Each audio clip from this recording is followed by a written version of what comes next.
Good morning, friends. Very warm welcome to this very important and very exciting theme that we are discussing today, to this informal half-a-day deliberation that we planned for celebrating the Brazilian G20 presidency and with our newly appointed Sue Sherpa. So it's a great pleasure for us to begin this on several very exciting notes in terms of how the Troika is working. After the successful completion of India's own G20 presidency, our contributions in terms of the Global South, and how we look at the idea of partnership with the North. As India has been time and again explaining our commitment in terms of identifying the priorities for Global South, is also in terms of partnership with the Global North. And that part is getting time and again emphasized in terms of how we need to work together.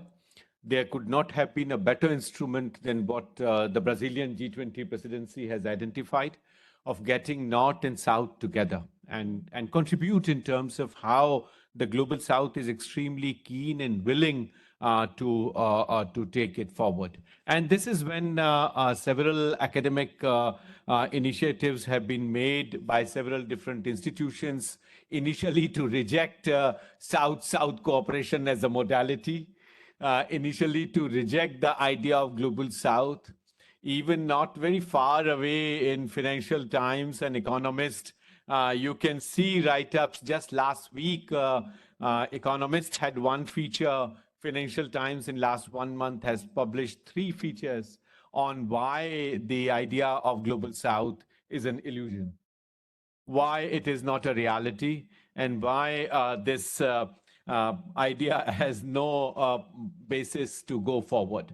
And this is something those of us who are working in development cooperation, those of us who are there for now almost, at least I am there for more than 24 years in this area, have seen these rejections many times in the past. But we have also explored the strength of working together. And Brazil is one country which has provided that strength in a major way in last several years to take triangular cooperation as a reality. In fact, if you see Germany and Brazil, these two countries stand out in the whole spectrum of development assistance providers, development assistance pivot countries, and development assistance recipients. All the three have been extremely benefited in terms of how development cooperation looks like and how it goes forward in terms of identifying the new priorities that are there. The Brazilian G20 presidency has also identified one very important priority that the Global South is struggling, and that is of reduction in HPI, reduction in hunger, reduction in poverty, and reduction in inequality. So reduction in HPI is one big priority area that Brazilian G20 presidency has identified. There is also important priority that Brazil has identified in terms of energy transition that Brazil is talking of. And Brazil's own record in renewable energy excellency is of great significance when we see the transition that has happened in terms of how sustainable development is to be achieved. The idea of global governance reforms is another major vertical that has been identified, and within that, the idea of triangular cooperation has come in. Within Global South, since the BAPA plus 40, we have been seeing the impact of the triangular cooperation. The whole Latin American and Caribbean region has seen rise of triangular cooperation as a modality. OECD has come out with the voluntary guidelines, the assessment framework, and the capacity building efforts that are on. In fact, this today's workshop is also to celebrate, and I'm so delighted that Mr. Piyush Srivastava could join us today. It's a part of India-Germany partnership, where we are trying to bring in assessment frameworks for triangular cooperation projects that India has implemented along with Germany in 5 different African countries. In your folders and outside on table, there are notes lying which are detailing the implementation of these triangular cooperation projects in 5 different African countries. There is also effort to see how triangular cooperation can emerge as a modality where we bring in and take the frontier of knowledge forward. Initially, the idea was that the developed or the OECD country would provide resources, the developing country or emerging market would give the knowledge, and the recipient would be benefited. That's has evolved now in last 10 years or so. Now countries are financially contributing, countries are partnering with each other, and countries are also contributing not only resources but also knowledge. So Germany, Japan are the 2 leaders in terms of providing. Brazil, as I said, has emerged as an important actor in taking triangular cooperation forward. And we also now are seeing Indian government, Prime Minister Modi himself has emphasized on importance of these partnerships. India has entered in partnership with Germany. In fact, projects have taken off. The other partnerships which are there on the agenda, on the horizon, are with Japan. We are already implementing a couple of projects, the Seatway Port, and Ambassador Pooja Kapoor has handled ASEAN earlier, and in that incarnation, she knows India's partnership with Japan, the whole idea of Asia-Africa Growth Corridor and other such initiatives which are there. Now with IMEC, more and more opportunity of working closely now also with Saudi Arabia and UAE for triangular cooperation projects. India, Brazil, South Africa, IPSA is a clear example of triangular cooperation. The development cooperation projects that we are implementing are extremely important. And today we also have an extremely important panel that would immediately take off. So there is no break between inaugural and this. It would be a seamless flow to the next session. And we would explore the idea of how this is going forward.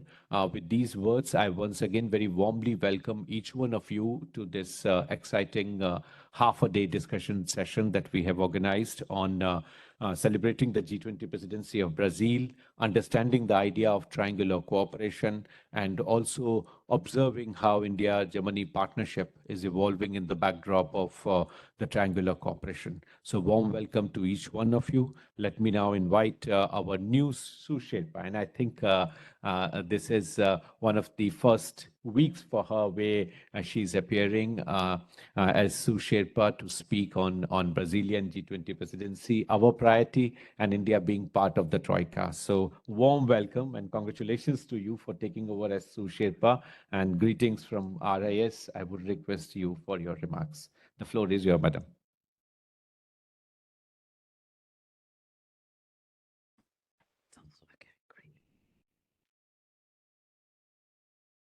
Thank you so much for those kind words. Professor Sachin Chaturvedi, Ambassador Kenneth Nobrega of Brazil, my dear colleague Piyush, DCM George Enzweiler of Germany, distinguished panelists and guests. Namaskar, a very good morning to all of you. And I am absolutely delighted to be back at RIS after almost 7 years. In my last avatar, when I handled what is now called the Indo-Pacific, I was a frequent visitor. We had the ASEAN India Center here, and the RIS was very active in that part of the world as well. So Professor Chaturvedi, let me begin by thanking you and your able team on organizing this very topical policy dialogue and on that excellent overview that you gave all of us, and for inviting me to join. As India's newly minted G20 Sue Sherpa, I shall contextualize my comments around G20. As many of you are aware, the G20 started as the premier forum for international economic cooperation as a fallout of the financial crisis of 1998. Today, it has evolved into the foremost agenda-setting body of the world, giving policy direction on almost all important international issues. It is the only forum where leaders of the 19 largest economies and 2 regional groupings spanning the developed and developing world, accounting for about 2/3 of the world's population and 85% of global GDP, meet annually. There are 15 Sherpa track working groups, 8 financial track work streams, 3 initiatives, and 12 engagement groups, which interact in the course of the year to brainstorm on how best to expand cooperation and achieve results across a multitude of sectors. The G20's priorities every year are set by the presidency, it's their prerogative. And this year, the Brazilian presidency has chosen trilateral cooperation as one of the key priorities for the development working group mechanism under the Sherpa track. But as Professor Chaturvedi pointed out, Brazil is one of the stars in this historically in this sector, and this actually spills over beyond development into other sectors as well.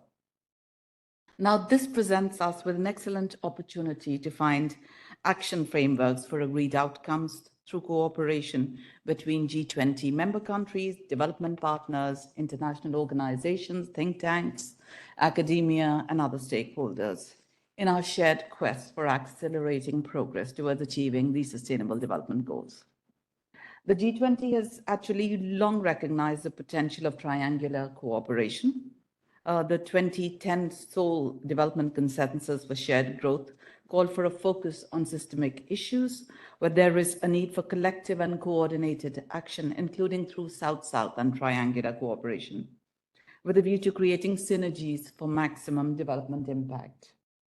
Then the G20 Buenos Aires Declaration of 2018 focused on building consensus for a fair and sustainable development, which recognized that South-South and triangular cooperation both had an important role to play in the implementation of the G20 Action Plan on Sustainable Development to achieve the 2030 Agenda. The Brazilian priority comes at an opportune time when we are midway in our journey towards the 2030 Agenda, and it is evident that more in-depth discussion, evidence, and knowledge sharing are needed to understand how South-South, triangular, and other forms of multi-stakeholder cooperation can be implemented more effectively to achieve the 2030 Agenda, and what the role of the G20 can be in this very important endeavor. Triangular cooperation is a subset of wider international development cooperation, which was deliberated during India's very successful and landmark presidency of the G20 last year. Para 14 of the outcome document of the G20 Foreign Ministers meeting last year referred to international development cooperation and partnerships, including amongst developing countries, based on the spirit of multilateralism, using all available instruments and mobilizing all possible resources. India's own approach to development cooperation, as many of you are aware, is very distinctive. India is steadfastly committed to South-South cooperation in the spirit of Vasudev Kutumbakam, or the world is one family, which is the theme of our G20 presidency. Incidentally, it was also the theme of my school. So it was the motto of the school. And we used to have it on our blazers. And, our approach to South-South cooperation, as, many of those who work in the sector know, is very human-centric. It's based on principles of mutual respect and national ownership, with a commitment to sustainable development for all. Respecting the development partners and being guided by their development priorities is fundamental for us. Our development cooperation does not come with conditionalities, and our model of development cooperation is comprehensive, involving multiple instruments, ranging from grants and aid and lines of credit to capacity building and technical assistance, which is more the focus of triangular cooperation. And our endeavor has been that development projects should contribute to the SDGs to the extent possible. India has agreements and has worked very closely on such cooperation with various advanced economies, including the United States, the United Kingdom, Japan, France, Germany, and others, for the implementation of triangular development projects in third countries. The experience and expertise available in Indian institutions and sectors pertaining, for instance, to agriculture, technology, food security, women entrepreneurship, healthcare, geospatial applications, etc., are being utilized in these projects for knowledge sharing and capacity building in countries of the global south. Some concrete examples, for example, together with USAID, we initially worked on training executives from Kenya, Liberia, and Malawi in agriculture, extension, and food security, which was later termed as Feed the Future India Triangular Training Program, training executives from other African countries such as Ghana, Uganda, Rwanda, DRC, Mozambique, Tanzania, Sudan, and Botswana as well. With Germany, triangular projects include sharing innovative potato seed technology developed in India with Cameroon, enabling women entrepreneurs in Malawi to learn from agribusiness models in India, and capacity building of bamboo enterprises in Ghana. I'm sure Piyush and Georg will dwell more on those aspects. With the UK, we have a global innovation partnership to support Indian innovators to scale up their innovations in third countries, to assist recipient countries to achieve their SDGs through seed funding, grants, investments, and technical assistance. RIS itself has done a lot of interesting and insightful work in this area, and I'd like to commend all of you on that. So going forward, how should we shape triangular cooperation? Well, while economic growth is vital to achieve the SDGs, it is equally important to simultaneously have people-centric, bottoms-up approaches to development. Thus, our development partnerships should work to identify, localize, and implement policies that both directly involve and impact the people. There are some key areas in which triangular cooperation can especially benefit developing countries as viewed from India's perspective. The first is digital public infrastructure, as we were just discussing earlier in an informal chat with some of the panelists.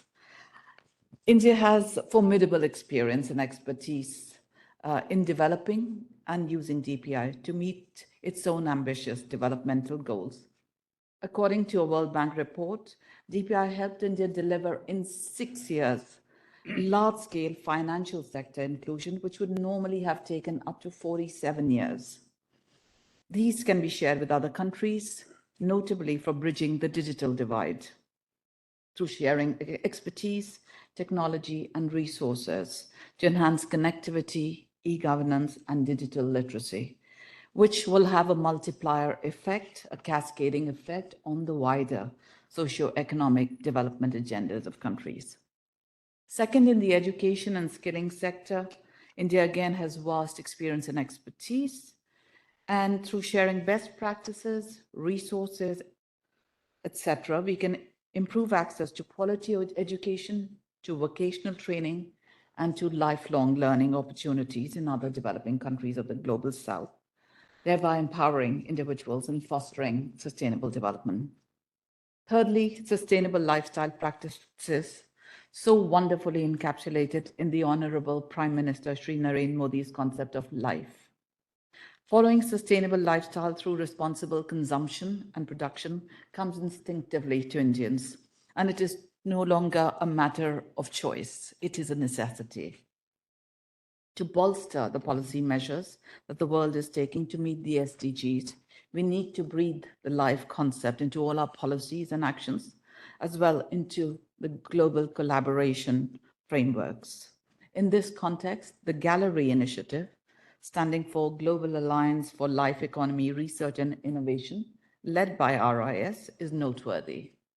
It aims to foster engagement, coordination, and collaboration on life economy research and innovation amongst a committed global community of governments, international organizations, businesses, philanthropy, civil society, think tanks, academia, and other actors.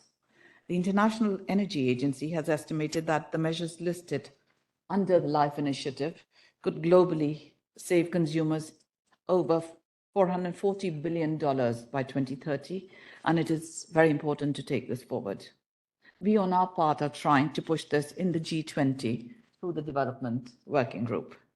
Finally, a word of caution, which India, along with some other developing countries, has raised in the G20 as well.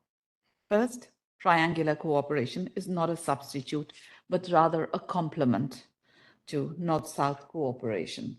South-South cooperation does not imply reducing the responsibilities of the developed world with respect to ODA commitments, and new and additional scaled-up financing and provision of means of implementation of the Paris Agreement on climate change, as well as implementation of the SDGs, does remain a responsibility of the developed nations. And second, the basic objective of South-South collaboration, according to the Buenos Aires Plan of Action, is for developing countries to foster self-reliance in keeping with their own aspirations, values, and specific needs, and one should always be mindful of local priorities and demands. Finally, I'd like to conclude by saying that it would be useful to steer our approach on global cooperation through human-centric principles of mutual respect and national ownership. India is and shall remain a partner of value in this endeavor. Thank you for your attention. Thank you. Thanks a lot for very comprehensive remarks this morning. The idea of bottoms-up localized development policy, I think, is very timely reminder in terms of what we are saying under Agenda 2030 for localization of development. I think it's absolutely fascinating. Thanks for mentioning Gallery, where again, with Germany and many other actors, we are working together. And in Brazil, we are looking forward at the DWG to take this forward. The examples that you gave from UK, France, Japan, Germany, and US in terms of our triangular partnership are very comprehensive. We would very much like to take them forward in the course of the day as we are discussing various elements of triangular cooperation in the panel discussion, and subsequently in terms of identifying the priority areas that are there. So thanks a lot. Let me now invite our partner today, Germany. And we have great pleasure and honor to have the DCM with us, Mr. George Anweiler, who is going to share his perspectives on triangular cooperation, his ideas in terms of how G20 can take that forward, and also India-Germany partnership. So, sir, you have the floor. Thank you very much, Professor Chaturvedi. Dear Ms. Kapoor, congratulations on the assumption of this very important task as sous Sherpa. All the best for this endeavor. Dear Piyush, dear Ambassador Haczynski, the Nobrega, ladies and gentlemen, thank you very much for giving me the opportunity to share a few thoughts at the outset of today's brainstorming session on triangular cooperation from a German perspective. 2 years ago, India and Germany signed a joint declaration of intent on triangular cooperation. Triangular cooperation has opened up new avenues for expanding cooperation and exchange among various stakeholders.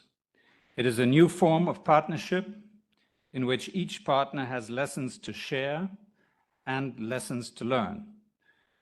With this multi-actor, multi-country approach, triangular cooperation opens new spaces for synergies and innovation.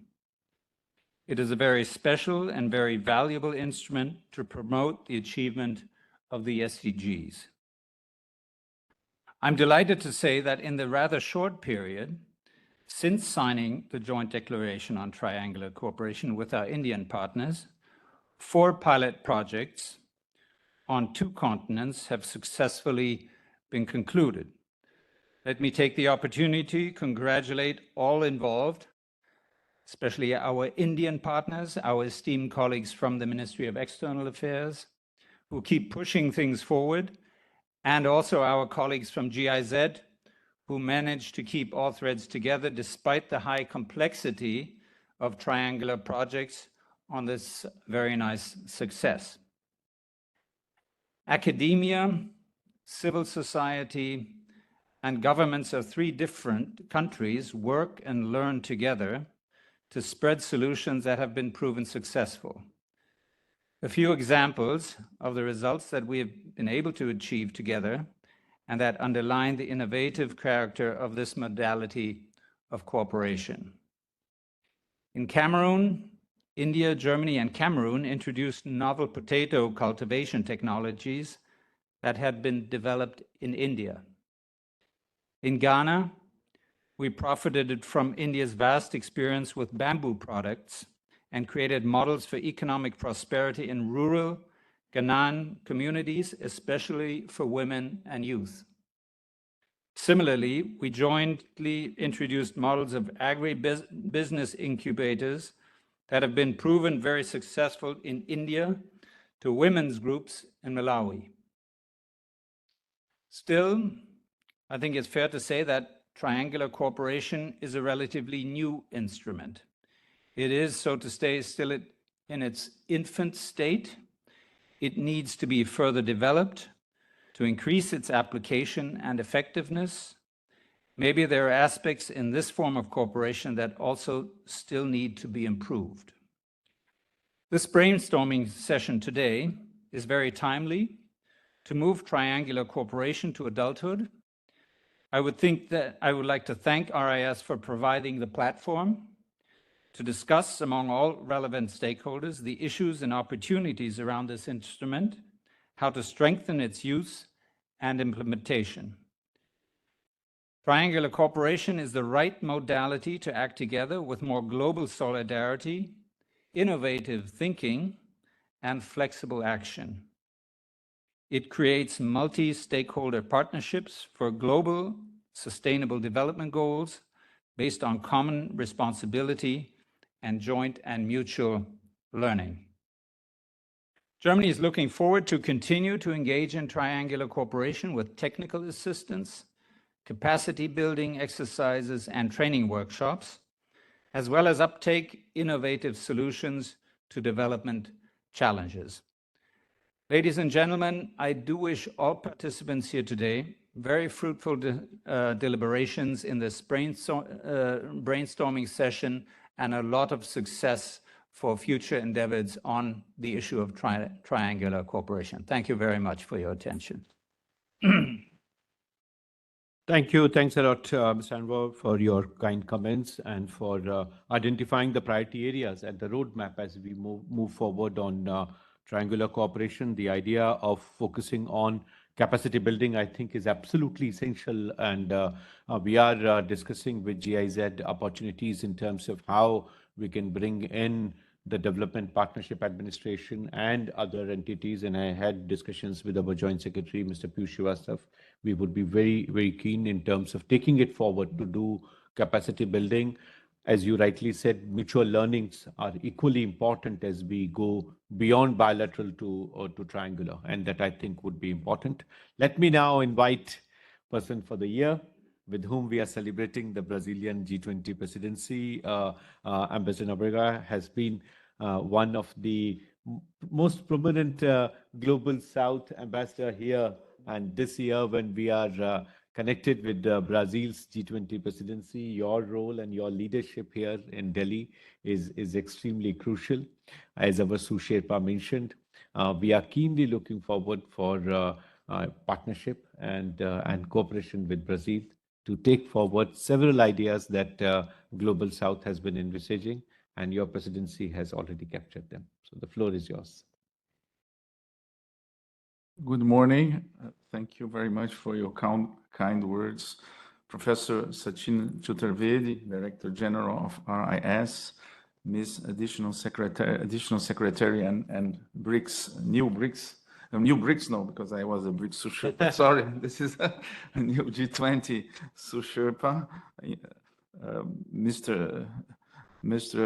Additional Secretary Piyush Srivastava, esteemed Georg Ensweiler, Deputy Chief of Mission in the Embassy of Germany, dear panelists, ladies and gentlemen. At the outset, I would like just to starting by commending RIS for promoting this important dialogue. I much look forward to benefiting from this morning's discussion. It is indeed a timely opportunity just ahead of the next and third G20's Development Working Group meeting. Let me start by reminding that with the motto, building a just world and a sustainable planet, Brazilian G20 presidency is trying to bring back to the center stage of international fora the concept of sustainable development in all its three full dimensions: economic, social, and environmental, and with special attention to the imperative of fighting poverty, hunger, and inequality. Our presidency seeks to build on the achievements in the sphere of international cooperation of the G20, Indian G20 presidency. We know that India strove so much to promote sustainable development goals throughout its presidency. For Brazil, international development cooperation is a key area for implementing its main goals in its G20 presidency. We need to explore the challenges and opportunities that arise when mobilizing the means of implementation that will enhance our capacity for actions in support of international development within its diverse contexts. Brazil has set trilateral cooperation as one of its priorities for the Development Working Group in its G20 presidency, along with fighting inequalities and the access to water and sanitation services. We have produced, as we know, comprehensive scoping notes outlining the details of these priorities. I think these scoping notes are known to you, so I will not enter into details here. But I would just like to say that in a nutshell, the Brazilian presidency believes that in the face of several crises and challenges impeding our progress toward the fulfilling of the 2030 Agenda and its SDGs, it becomes imperative to seek out partnerships and explore diverse avenues of cooperation and financing. Trilateral cooperation is an effective modality of development cooperation to advance the SDGs, because basically it's allow all countries to share responsibilities and contribute to the 2030 Agenda. I think, as pointed out by Ms. Additional Secretary, it's not a replacement for North-South cooperation, nor to South-South cooperation. It's an additional effort in terms of reinforcing international cooperation for development. As a triangular cooperation is recognized by the UN member states as contributors to the 2030 Agenda, guided by the principles of horizontal relationships, neutrality, non-conditionality, and mutual benefits. Trilateral cooperation offers an opportunity to move beyond, as I have just mentioned, traditional provider-recipient dynamics by creating innovative partnerships and repositioning the roles of cooperation partners. It can be an avenue of mutual learning and of knowledge sharing between developed and developing countries. Moreover, in the context of multiple crises, trilateral cooperation can help to build trust and better understanding among countries, as well as non-state actors. It makes the case that even unlikely partners from distant regions of the world can work together despite the turbulent geopolitical times we are going through. Brazil, as we know, has been for more than 40 years a provider of development cooperation through South-South and trilateral cooperation. We are not new to trilateral cooperation. Our development cooperation policies, as we know, are implemented by the Brazilian Cooperation Agency, which is a part of our Ministry of Foreign Relations. Germany, of course, is a traditional Brazilian partner when it comes to triangular cooperation, and I think has been a champion of trilateral cooperation, if I may use this word. And as a sign of our mutual interest, Brazil's ABC, which is our cooperation agency, and Germany's Federal Ministry for Economic Cooperation and Development are organizing the 7th Regional Conference on Trilateral Cooperation with Latin America and the Caribbean. this as a preparatory event to the third development working group meeting, which I just mentioned at the outset.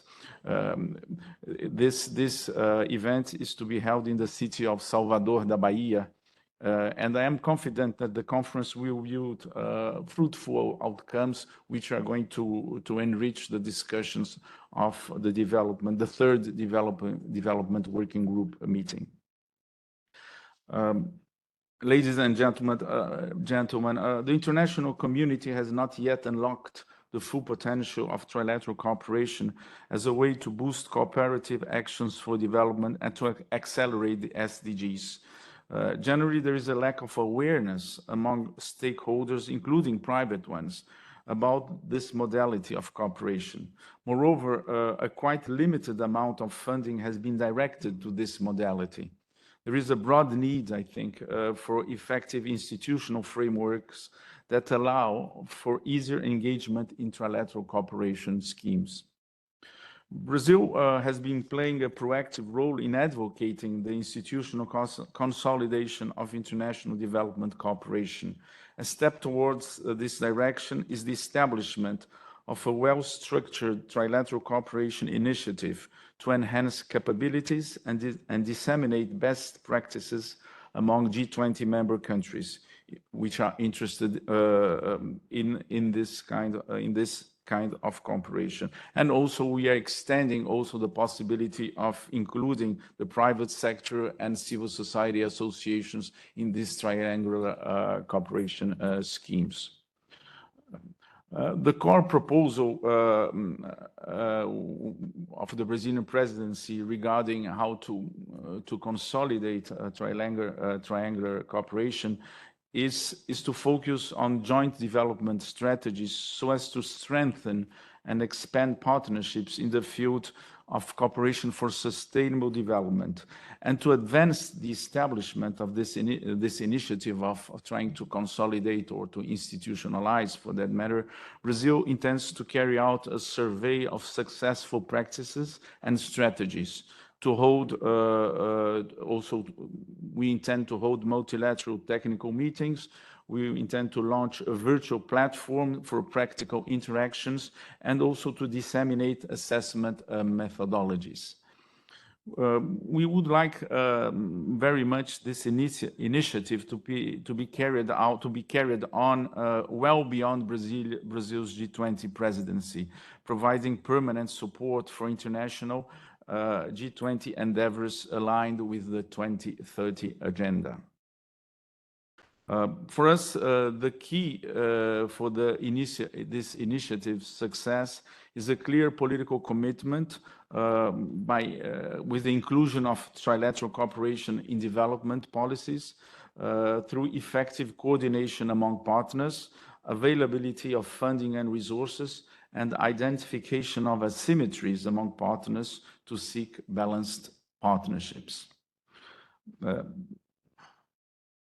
Trilateral cooperation is as have mentioned by our German colleague, is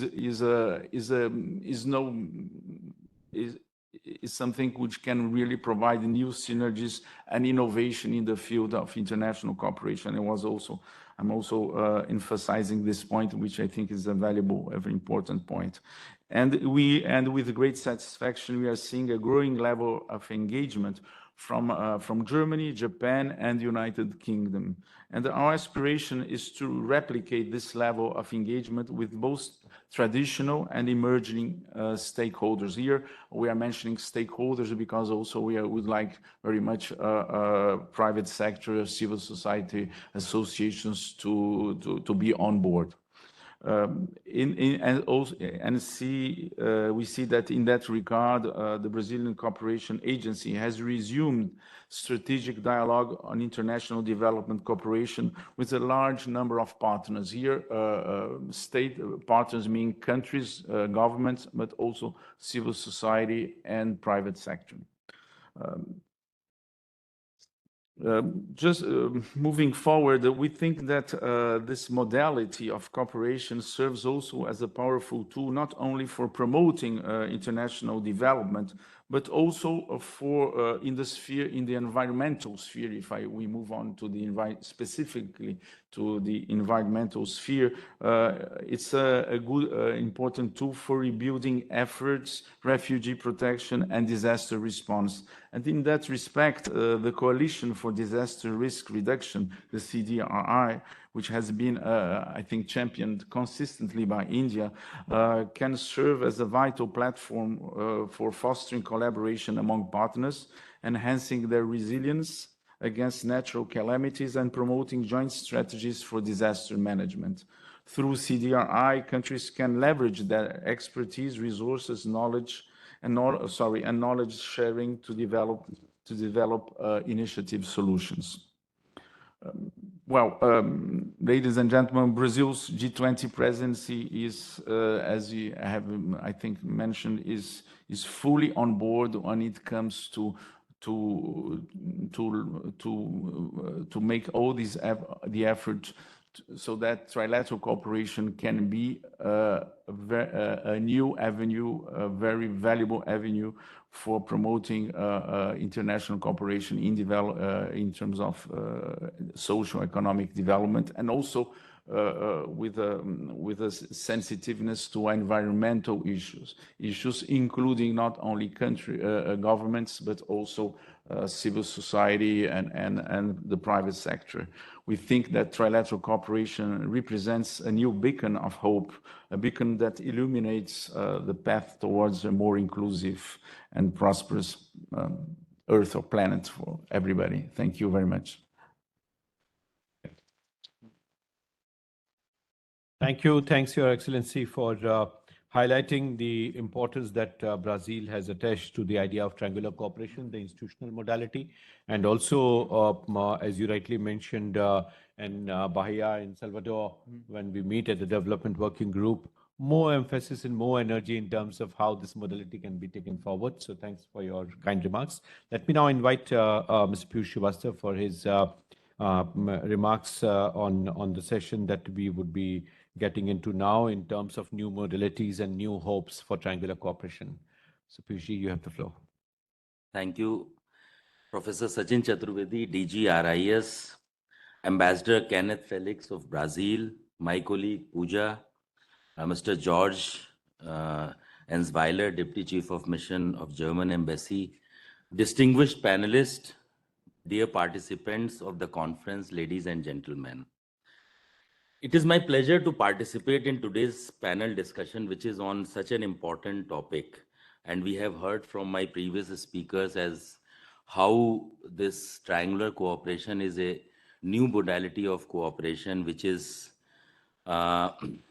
basically an effort to address a clear gap in traditional development cooperation models which have been followed till date. I would like to first of all extend my appreciation to Professor Sachin, his team at RIS for organizing this very relevant session today. The nature of the current problems and the scale requires that multiple partners, each having its own capabilities, come together to solve these problems and crises. Triangular cooperation is a recognition of that reality. India has partnered with many countries in triangular and other plurilateral constructs, besides our traditional bilateral cooperation, to work in third countries. We have heard how G20 presidency worked on this, India's G20 presidency, and also we see that in the Brazilian G20 presidency also included triangular cooperation as an important theme. And as Ambassador Kenneth mentioned, the CDRI and ISA, the projects have also been undertaken in the Quad framework, I2U2, India, France, Australia, and India, France, UAE trilaterals, IMEC corridor, and then there are triangular partnerships which India has entered with many countries to deliver projects that would push the advancement of different development priorities in the targeted countries. This cooperation leverages the strengths of each player be it technical, financial, human resources, or geographical and cultural familiarity, to be able to deliver projects to the third countries. Now I'll speak with particularly with regard to the West European region, the area which I deal with in the ministry. We have triangular cooperation with Germany, UK, EU, and France, which are under various stages of discussion and implementation. With these countries, we share a common belief that connectivity projects and other such projects of triangular cooperation should be based on a transparent, viable, inclusive, sustainable, and rules-based approach and should cater to the local needs. Of these, one of the most pronounced and concrete partnership which is going on currently in form of many projects is our collaboration with Germany, which flows from, as George said, the joint declaration of intent, which we signed during the last India-Germany intergovernmental consultations held in May 2022. Following the JDI, we have swiftly moved to put in place pilot projects across various sectors in Africa and Latin America. These projects range from women entrepreneurship, capacity building in agriculture sector, assistance in deploying digital tools for monitoring and evaluation of social security programs. We are also discussing with the German side for scaling up these projects and announcing new projects in other areas in different countries. Discussions are also ongoing with EU and France to work out modalities of implementing these projects, while global innovation partnership established with the UK has also seen significant progress. There are thus different successful models of triangular cooperation. On one hand, with Germany, which is more, I would say, grant assistance driven projects, and it has works on a different modality, to the very different concept, which is global innovation partnership with UK, which is more investment driven. I'm sure today in the discussions we will elaborate on these different modalities, and both, I would say, have their own advantages, their own working methods which are beneficial for the people, and involvement of different stakeholders. As a major player in Global South, India is able to bring to the table its unique understanding of the needs of Global South and a partner that these countries can trust and work with. Our expertise and shared values make India an ideal partner for joint projects in third countries in the developing world. My colleague Pooja has already spoken in detail about India's principled approach and expertise and vast experience of our institutions and private sector in various sectors of development cooperation. So I will not delve into detail of this. At the end, I hope that today's discussions would lead to some concrete suggestions for furthering this cooperation in different domains and including the deliberation on the different models. Thank you very much. Thank you. Thanks a lot, Piyush, for sharing your perspectives in terms of how you see India-Germany partnership reinforcing the idea of development cooperation and also trying to take forward that with the EU and as you rightly said, successful experiments that have come up with the UK, the ideas that are there in terms of France joining the Triangular Cooperation Initiative. I think you are absolutely right that the global partnership and expertise that we bring in, which Sue Sherpa also mentioned, they add value in terms of how we take that forward.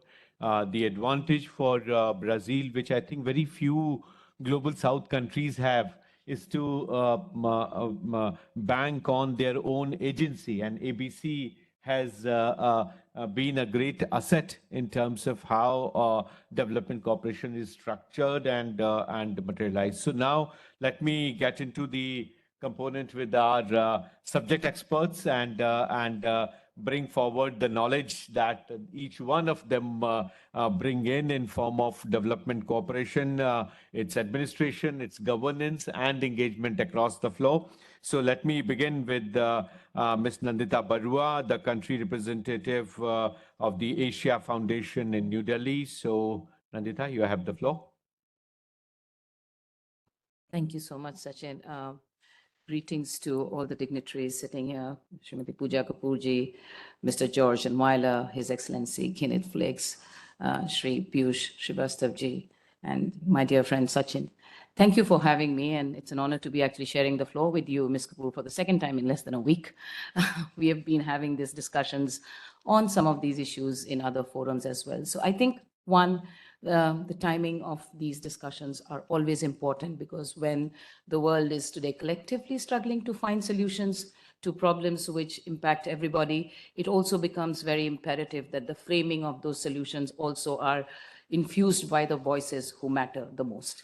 And I think when we start talking about triangular cooperation and we are looking at why it works, I'd like to dwell on just about 4 points. And Sachin, can I know how many minutes I have? About 10? 5 to 7 helps me. Thank you.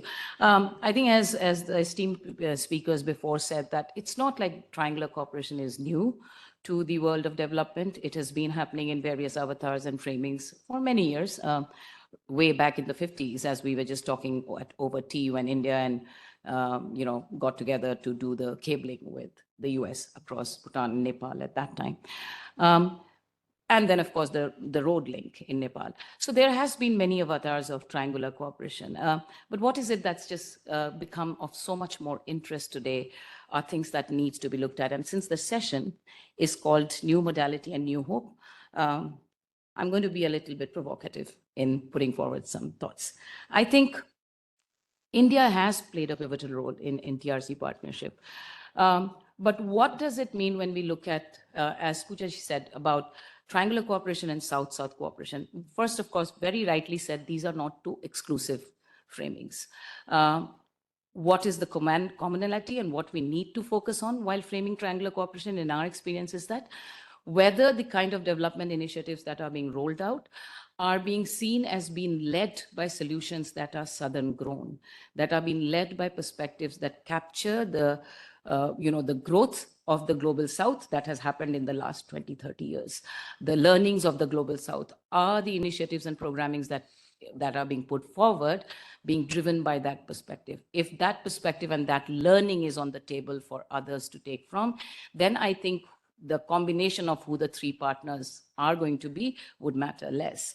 It could be a northern partner with two southern partners, but in my mind, it could very much be three southern partners leading the same framing into another country. And I think that framing is something which is today of a critical value, because we are at a different level of growth than when traditional bilateral donor-aided funding used to be the norm in the past. Not to say that it's still not important. It is still pretty important in many parts of the country, but a large part of the global South, at least, is today really much more assertive about its own experiences, learnings that has happened. A lot of it has also been facilitated by bilateral support. It's not completely national. But at the same time, I think we have to look at the institutes which are local, as we call the center of excellences, that are there in the countries of the global South to play a much more pivotal role in triangular cooperation, irrespective of whether those centers of excellences are looking to do that in the region that they are in. They could look way beyond the region, even in certain parts of the global North. I think when we look at India, it's also important for us to say that India has actually played a pivotal role in TRC, in even, and Sachin, you rightly said, in managing, UN-governed funds like the IBSA. But also, as was pointed out, ISA, the IDRC, these are critical. They to me, they look like, I mean, of course, they are, multi-country, multinational bodies. They are not in any way limited by the number of nations who join. But within that framing, there is still the scope to look at aligned interest amongst countries to come up with triangular cooperation programming. I was at a conversation, I was just talking to my colleague from ORF, and this thing came out, well, can Quad do TRC? Well, to me, yes, of course, I'd say, why not? It's a Quad as an alliance, but within that, there could be two partners and a third from outside of that alliance who could play a critical role in bringing knowledge and learning to countries who need it the most. The question, therefore, that arises is, what are we going to look at when we define these partnerships? I think in our experience, it's been very important to really do this much more as an demand-driven initiative, than a supply-driven initiative. And when I'm saying demand-driven, it basically means that countries should feel that they have a need for this, and they would like to identify partners who would be willing to come to the table to help them find solutions to the problems those countries are grappling with. At this point, I think just to give an example, and I know my colleague Sukanya is here and she can talk more in detail about it. You know, in a program that's with USAID, what we find is countries like Fiji, for example, has a big need today for, you know, a high-end digitally driven medical assistance program. And for things like that, when you do a scoping and you go down and find what would Fiji want, you realize that India's telemedicine and telemanas are exceptional programs which could benefit those countries phenomenally. Given the lay of the land, given their limitations in public health services, the ability to do something like that becomes critical. And that's something I think we have now taken forward, for example, just as one project with MEA, to provide that kind of delivery of services. And interestingly, once you do that, the country takes it on itself. And what are we delivering is going to be critical. It's not just, this is, I'm going to go and set up a telemedicine program there. No, it needs to look at the back end of what would a country like Fiji need to do to have a telemedicine program, starting from your IT policy, starting from your data protection policies, and then looking at the capacity and delivery of the service itself. Because a digital program requires not just the front end, but also the back end. So I think triangular cooperation programs or South-South cooperation programs, which could be triangular in nature, have to start focusing on really unpacking the needs and see where the matching resources, technology, and knowledge comes from, and then design the partnership based on that. So a Southern-driven narrative is going to be is important because there has been a backlash. I think we can't deny that there has been a feeling that the Northern-led development programs have created development inequities or power inequities. And I think, rightly or wrongly, I think we can have a whole day's debate on that, but perceptions do matter. And if we are going to look at ensuring that a new framing of TRC or South-South does not perpetuate a sense of power inequities at any level, then I think it is not just about designing it collectively, it's also implementing it collectively. And I really liked what I think in a previous event we had Sachin here, only a colleague from Brazil said that as far as Brazil is concerned, we don't have to be with you in the delivery of the program as you agree with us, as far as you agree with us on the framing of the concept of that delivery. I think that itself is important. If you agree on the kind of knowledge framing on a particular program, it could be completely three different people or institutions who could take it up. But I think you become a part of that discourse. I think for us, when I'm, at least personally, I could say when I'm sitting here right now, I feel that India is probably at the cusp of being able to really design that specific framework, which is an inclusive framework of delivering development cooperation that is taking into account all players. And the space, I think for the G20, Brazil's leadership, to me, what was one of the most critical things, as I'm coming from the civil society, is the official space that has been created for civil society partners to participate in the deliberations and provide their inputs. It's a carryover from what India also did. We had hundreds and hundreds of meetings with all kinds of think tank partners coming in, and continuing to keep that space open for partners from the private sector and civil society to be a part of the triangular discourse is important. And when I also say demand-driven, I think it's also trying to curate programs that are very specific to the needs of the countries whose solutions, to whom we are providing solutions. We all know that generic solutions don't necessarily work. Some generic framing may, but solutions also have to be very contextual today. I think I also feel that this is, again, that in this whole conversation on triangular cooperation, you know, we also need to look at countries which have not been in this discourse, but who have the resources, the countries in the Middle East. You know, I think that there is a lot of potential there, and keeping people out of a discourse doesn't necessarily add value to a discourse. But I think getting more people involved in really framing it and delivering it means that you'll have more allies that you have created on a framing that you have done. And I think finally, fundamentally, to me, that what would be worth looking at is that the values that are defining the South-South cooperation right now, and which were very well elucidated in the last two Global South conferences, and Sachin, you have written about it in your book, of sovereignty, equality, non-conditionality, and many more, but non-conditionality being critical. If those values also define triangular cooperation or trilateral cooperation as we move forward, I think we are then looking at a new hope and a new paradigm for changing development cooperation. And to me, I think those are much more critical in how we design and define programs, and not be bound by just specific boundaries of a project delivered and done with. Thank you so much. I understand that the Joint Secretary has to leave and he's preparing. Let me just quickly gift him a new practice that we started some 3 years back of celebrating all RIS events with tribal paintings, and we collect them from all different places in India and bring that to our panelists and guests and give them this. So I would very much like to request my young colleague Manak to present it to Mr. Piyush Srivastava, and later we would do it to our other guests. Since he has to leave, we would quickly give it to him. Thank you. Please.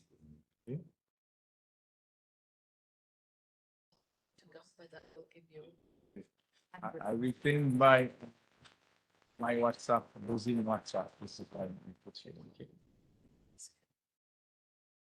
So let me now invite Ms. Sukanya Banerjee, who is representing the US aid with us here this morning to discuss the idea of triangular cooperation. So Sukanya, you have the floor. Good morning, dignitaries, panelists, and participants. And thank you for giving us this opportunity to share our experience of triangular cooperation. So it's very clear that triangular cooperation as an effective model of developmental cooperation to address global challenges is something which is accepted quite well worldwide. So here I will share our experience and some of the major learnings, because I think that is very critical when we talk of dialogue, various dialogues and coming up with a policy. It is very important to learn from each other. So I'll just give a little background of the TRIDEP program that USAID is implementing with the government of India. So in 2014, the statement of guiding principle was signed between the government of India and the government of the United States.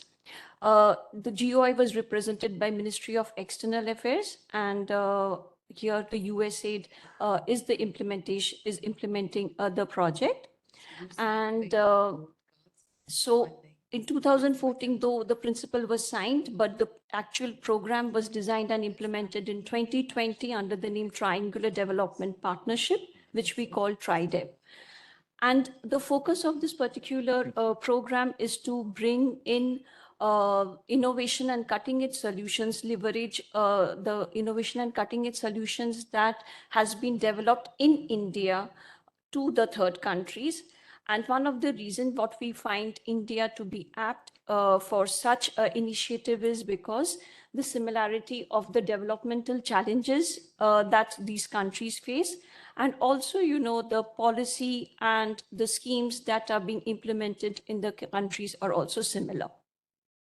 So with this, what I would like to share is, since we are talking of India's development initiative and cutting edge solutions, so it is very important to identify such solutions and also the center of excellence who can provide such information and capacity building program to the third countries. Now, as Nandita also said, it has to be demand driven. So we also ensure that whatever we are proposing is aligned to the national development priorities of the third country and also the developmental challenges of the third country. So to do that, what we had done is parallelly, we have also reached out to our USAID missions that are there in the third country to understand what are the challenges or the developmental priorities that are there in that country. So I will just take an example. We are implementing an activity on climate smart agriculture in Indonesia. This is at an implementation stage. And so what we did, through MEA DPA, we reached out to manage, that is the center of excellence, to understand what kind of solutions that are available in India. And similarly, we have reached out to USAID Indonesia to understand so that they can reach out to the relevant ministries that are there, that is Ministry of Agriculture, Ministry of Environment and Forest, and BAPENAS, which is similar to our Planning Commission, to talk to them to understand whether it fits into, because, you know, coming up with a solution is not, it has to be both supply and demand driven. And once the matching happened, then we proposed the activity in Indonesia. So that is something we have done for Fiji, Philippines, and also currently we are in talk with Tanzania. So 4 activities we have already completed implementing. We are in the process of implementing 3 more activities and 1 in the pipeline. So this is something I think which is very important when we design any program, that it should be demand driven. And the next important factor is bringing in the right kind of stakeholders, engage the right kind of stakeholders at the right time in the implementation of the project. So at the ideation stage, when we were working on the concept note, we brought in the Indian COEs, we brought in the ministries that are there in the third country. But moving forward, we have also identified the other stakeholders who should be a part of it. That is the private sector, the CSOs, the public and the private institutions that are there. Because when we talk of a policy change, it is not only the policy makers, but also the entire value chain needs to be taken into account. So as Nandita had taken the example of Fiji telemedicine, I would just like to go a little deeper to understand who are the stakeholders who had come during the capacity building program that we had done. So in case of telemedicine, National Health Authority and Center for Development of Advanced Computing are the Indian COEs that were identified. And they had gone to Fiji to understand the current status when it comes to telemedicine, and then accordingly, develop the capacity building program that was implemented in India. And we ensured that the group of 20 people, that the delegation that is coming from Fiji comprises policymakers, doctors, nurses from both private and public sector, and also the CSOs, the IT solutions, because IT policy also needs to be changed when we talk of telemedicine. And since telemedicine has been considered under how it can be utilized in case of disaster, so also NDMO, which is the National Disaster Management Authority in Fiji, representative of that. So I think that is very important, how it is not only a one group, but the right mix of stakeholders is very important if we really want to create that impact. And as the first capacity building program, moving forward, definitely we want to do more such programs designed for particular stakeholders, more technical programs, because if we really want to want this initiative to be sustainable. And the third thing that I think is very important is also the continuity of the program, because just doing one capacity building program will not change things. So definitely we have to move forward. And so the current TriDip phase 1 project is coming to an end next year in August. And before that, we want to implement such activities. So currently we have identified 8, so 2 more. So hopefully 10 activities will be implemented. And moving to phase 2, we want to go deeper with these 8 activities, and also continue identifying new areas, because currently we have been focusing on 3 areas, that is disaster risk reduction, climate smart agriculture, and renewable energy. But we would definitely like to keep it more broad, include health, include education, include digital solutions. So moving forward, that is something we want to do, that is reach out to more sectors and also more geographies, because currently the countries that we have worked and working with are Fiji, Philippines, Tanzania, Indonesia, but we definitely want to reach out to more geographies. So that's it. Thank you. Thank you.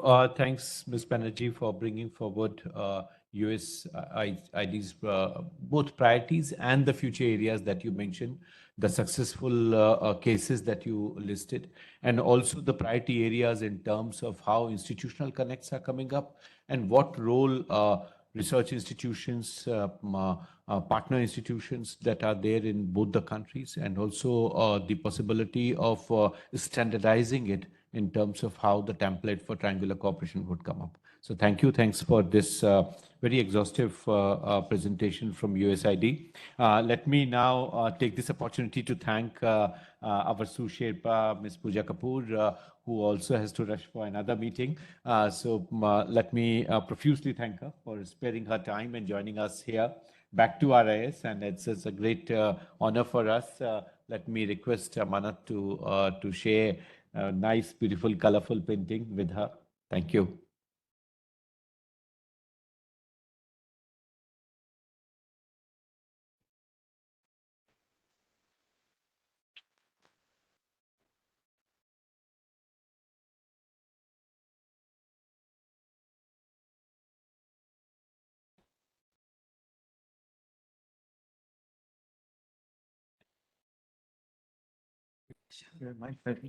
We would continue with the panel. We are extremely glad that Koika could join us, and we are very happy, Maria, that you have made it convenient to join us today. The Korea International Cooperation Agency has been playing an important role in terms of how triangular cooperation takes shape and what are the ways we can go forward. So let me invite Ms. Maria Estrella for her remarks. Yes, you can use this mic here, please. Hi. Koika India is a very small unit here in India, but Koika globally has 57 offices, country offices. Before I start speaking, I would like to imagine a scenario if some of you have gone to Koika headquarters. So as soon as you enter the lobby, you will see a very old bag of flour, which is almost a decade old. And it reads, the bag says, from the American people. And from that image, we come to Koika, South Korea, who has turned from a recipient country to an emerging donor country. This is our story, and this is what we want to share it to India. Though our establishment is quite small in India, but it is you can imagine that it is a key partnership for us. For India is a priority country for us. And the story, the experience that we have shared while we were recipients, we want to bring it to India. And that's why triangular cooperation plays a very important role in Koika, because this is what the bilateral cooperation has done for Koika and South Korea. And so we wanted to share expertise with Indian society. I'll say something for Koika, just a little bit, because Koika is so new in India. So Koika journey in India has begun in 2022.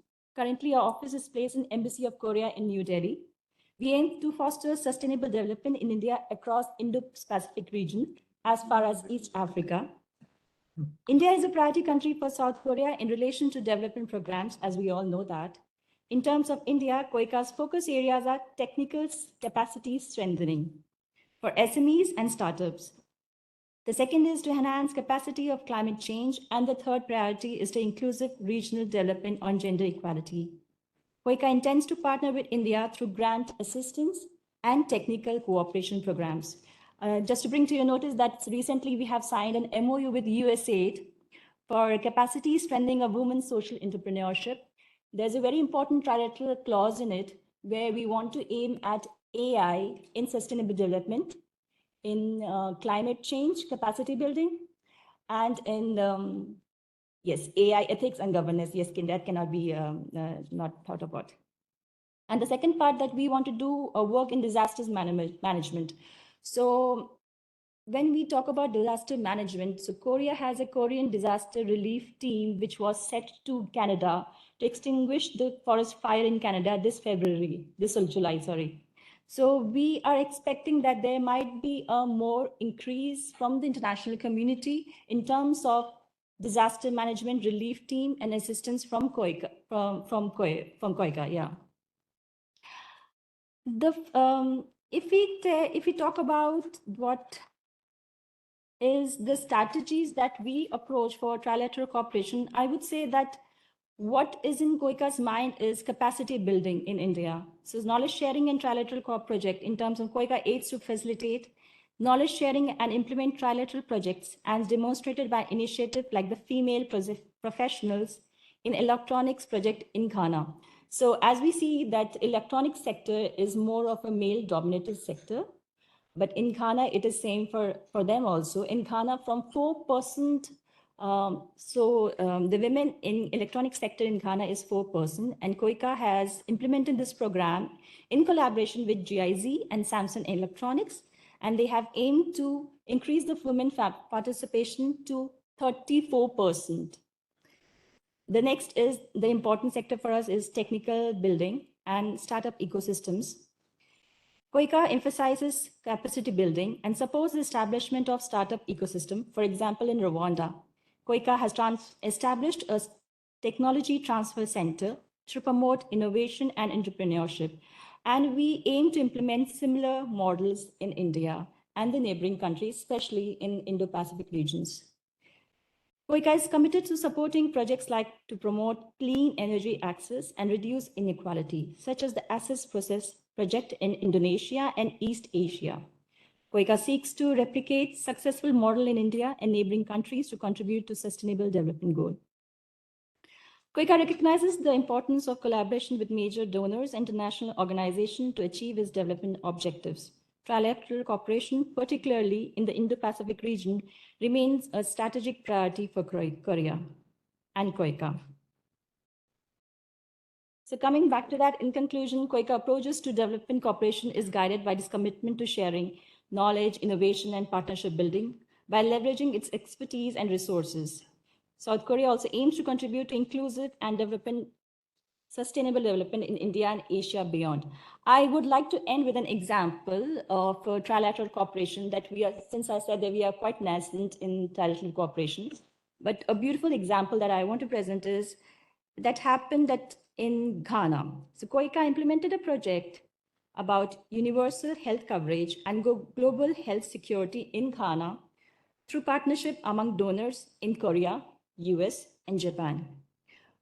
This was, we started with a partnership of $22 million US, and it reached on to 120 million today. The partnership helped to benefit Ghanaian people, which was about 5.81 million Ghanaian people across the country was benefited from this program.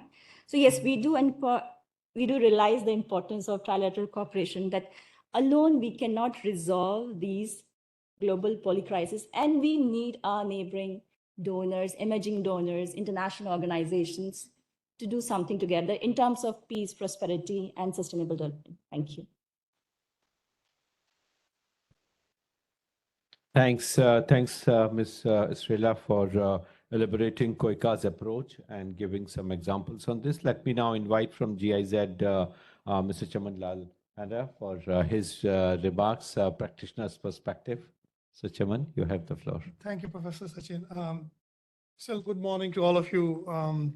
Since being a last speaker is a challenge, and a lot has been already on the dais, which I personally feel that is more or less on the triangular cooperation, the approaches all the different, but the principles remain quite same or similar.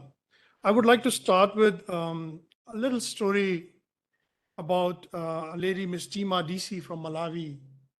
The lady who lives in Bay District sells the produce which comes from the agriculture produce of the village, pulses, groundnut, and beef from the village.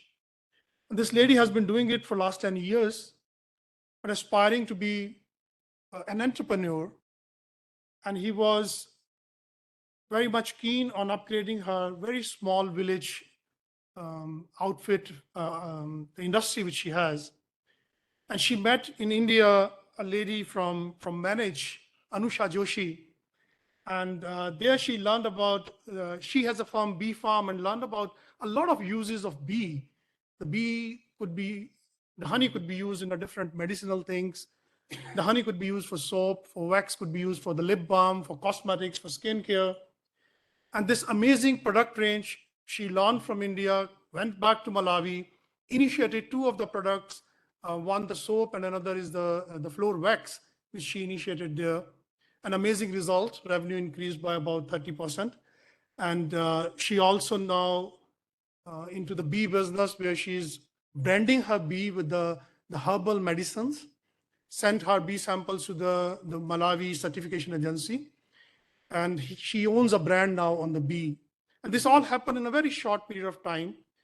And the amazing thing was that she, as a woman, was very keen on the women development in the village. And while she was in Hyderabad here, she went through Mulla Kanur Cooperative Society. She stayed there for a couple of days with them and learned from them the cooperative system in India for the women. And now she, in Malawi, has a cooperative with 50 women from the village who bring all the village produce and support to sell it to the outside. And not the least, she got another cooperative for 40 young male and women of the village based on the similar model, where these young village boys and girls, they are working on supplying the village produce to the government schemes for the schools, for the government institutions. Yesterday, my colleague called her and to find out some of the results where we stand in the last 9 months. And she said 200 women of the village are very much keen to join this cooperative. And that was an amazing kind of results. We feel that this one single lady could transform the village.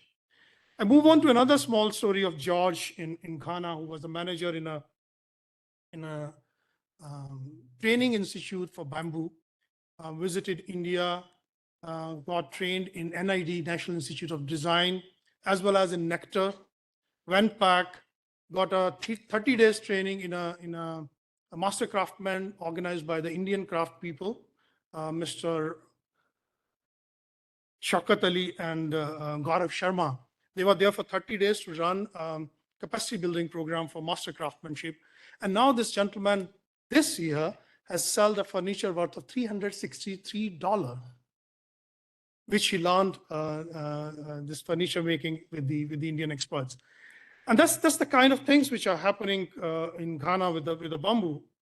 Last but not least, one gentleman, Mr. Tange from Cameroon, is about 300 kilometers from the capital, lives in the village called Pankha village, owns only 3 acres of land, was cultivating potatoes with a conventional seed multiplier, and he was using his 3 acres of land for the seed multipliers. Learned the RSC technology, came to India with Bagalkot University, stayed here, went back, and then he transformed his 3 acre. The amazing thing was, in the village, he didn't find the greenhouse possibilities. He used the local wood and the mosquito net to create a greenhouse. And now he is a seed multiplier on RSC technology in his 3 acre farm. Revenue increased by 50%. And at the same time, the production volume on the seeds increased by 30%, and using his own land not only for seeds, but also for the production. His friend, 55 kilometers away to the next village, who is the president of Seed Multiplier Association, came to India, got the RSC technology. Now he's using his 45 acre of land for the seed multiplication, get 3 greenhouses, and the demand from the association that more of his colleagues should learn RSC technology. The institute in Cameroon, IRAD, which is a government-owned institution, had requested both the German ambassador and Indian ambassador that more of the scientists should got training in India on RSC technology. And today, while I'm speaking here, 2 of their scientists are in Bagalkot University in Bangalore getting training for RSC technology. So that's the kind of the impact which Triangular Cooperation, we believe, could bring onto the life of the people. As our G20 Sherpa said, it's a people connect. It has to benefit the people. It's from people to people that we are looking for. And I also go with Nandita when she said the demand driven. So that's what exactly at the grassroots level was the demand from the local community, from the society, which this form of triangular cooperation could bring in through the Indo-German cooperation. I want to go back a bit because this is a implementation of pilots, but I want to go back. Another component of triangular cooperation, quite important on policy aspect. George mentioned about May 2022 when the joint declaration of intent was signed between the two dignitaries from the Indian Prime Minister and German Chancellor on the GSPD, Green and Sustainable Development Partnership, which had triangular cooperation as one of the key elements, alongside a JDI signed between the MEA Foreign Minister from India, Dr. Jaishankar, and BMZ Minister, Ms. Scholz, on triangular cooperation, starting 4 pilots at that point in time, very quickly moved on to the policy front, where we have RIS on board with us, initiating the first, when they were interested, T20 under Indian presidency, the Bhopal event. And there the triangular cooperation was one of the key session, where almost all the organization, including DFID, I think even USAID was present there. And most of the organization presented triangular cooperation, which led to then the Varanasi Declaration in India under the very different geopolitical scenario at that time, but we got the Varanasi Declaration and triangular cooperation included in that. Then thanks to, again, RIS and OECD, we did in November, the first Asian conference on triangular cooperation in the same premises where we are right now, with 200 participants, 20 nationalities being represented. That lead to now Indian G20 presidency being passed on to Brazil now, and the triangular cooperation being taken up as a subject under the Brazilian presidency. And that's where we are moving, and Professor Sachin has already assured there would be participation from Indian side in May 2026-27 event around that time. A session on that would be done. We are very keen that we are carrying forward that aspect too, and we are moving with this. The third component on capacity building, where RIS and GIZ together did a lot of initiatives, because as we said, it's a new instrument in India, at least in this format. The capacity building was quite important. In the beginning, all the partners of our pilots were being mentored by RIS and OECD. After that, I think OECD provided all the methodology which they used in the different countries. RIS developed an indigenous Indian methodology based on the experience which we are now going on, and organized the first capacity building program with 12 institutions, again in the same, I think in Dakshin, with Atulji, that was the initiative which we took under Dakshin. And now there are plans for doing it more in Ethiopia for the African partners. In India, a couple of more are to be organized. With this, I think I would like to put a little bit on the future, because we are moving into the next phase of triangular cooperation, where from BMZ, a new commission is being planned to GIZ for the triangular cooperation. The emphasis in the future would be more on the methodology side. And my colleague Karen is already quite energetic to put methodology on front.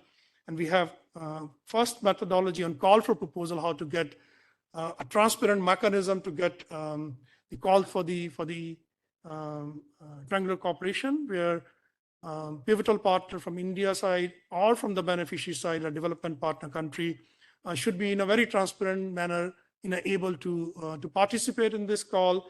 And the second methodology Karen is quite keen on is the processes, especially from the political approvals to the implementation ground and hand-holding this initiative. That's quite important. And the third methodology is we are relying on RIS, the Indian indigenous methodology on triangular cooperation, the whole process, starting a triangular cooperation initiative to implementing lesson learned and then moving into the scale up. I think that's where we would like to emphasize in our future initiative. And with this, I would like to say what already the speakers has mentioned, especially our additional secretary, Ms. Kapoor has mentioned, is more about the people connect. It's more about the societies being learning from each other as a one family, and the Indian motto of one family, one earth, Vasudhaiv Kutumbakam. And with this, I thank you very much. Thanks. Thanks a lot. Thanks, Chairman, for bringing forward various facets of the project that Germany and India are implementing. Thanks for also alerting us about the future calls that would be coming in, both on methodology and on the processes. They are extremely important and also very interesting stories that you. So I very much liked your presentation because you individualize the gains. And I think it is important for us to see that the wider numbers also capture individual stories which are transforming, the lives are getting transformed. So that I think is important. So four very brilliant presentations have been made. The keynote address was made. The additional context came in from Mr. Anweiler. And I think the stage is now set for discussion. I have great pleasure in opening up the floor for discussion, comments, clarifications, observations. And we have around 40 minutes, so we have sufficient time. We should use it more constructively in terms of how the G20 framework takes it forward at the multilateral level, how we take it forward at the bilateral level. You heard about the initiatives of South Korea, the initiatives of the United States of America, the Asia Foundation's own efforts, but also of Germany. So several issues have come up. Lot of discussion is to be done. One dimension that I want to emphasize here is that triangular cooperation is not just G to G. It is not just government to government. If you might have got that impression, according to a study that was done last year, late last year by OECD, it has come out very clearly that the 47% of total projects which are being implemented as part of triangular cooperation, actually they come from civil society. They come in from other actors like philanthropic organizations, etc. So 47 is a huge bulk where people are taking forward and bringing in. In fact, if you see the details, they are far more sort of embedded in the immediate priorities that people may have in terms of knowledge sharing for local governance, for others. And there also some of the DAC members are supporting the process within the Global South. So triangular cooperation that way is also being extended through civil society, philanthropic organizations, and the bilateral donors. So I think there are several dimensions which require our understanding, both in Indo-Pacific when we talk about the Fiji's example, the idea of climate change related challenges, agriculture related challenges, and how in a world where contestations in COP and others are more in terms of demanding money from North, technology from the North,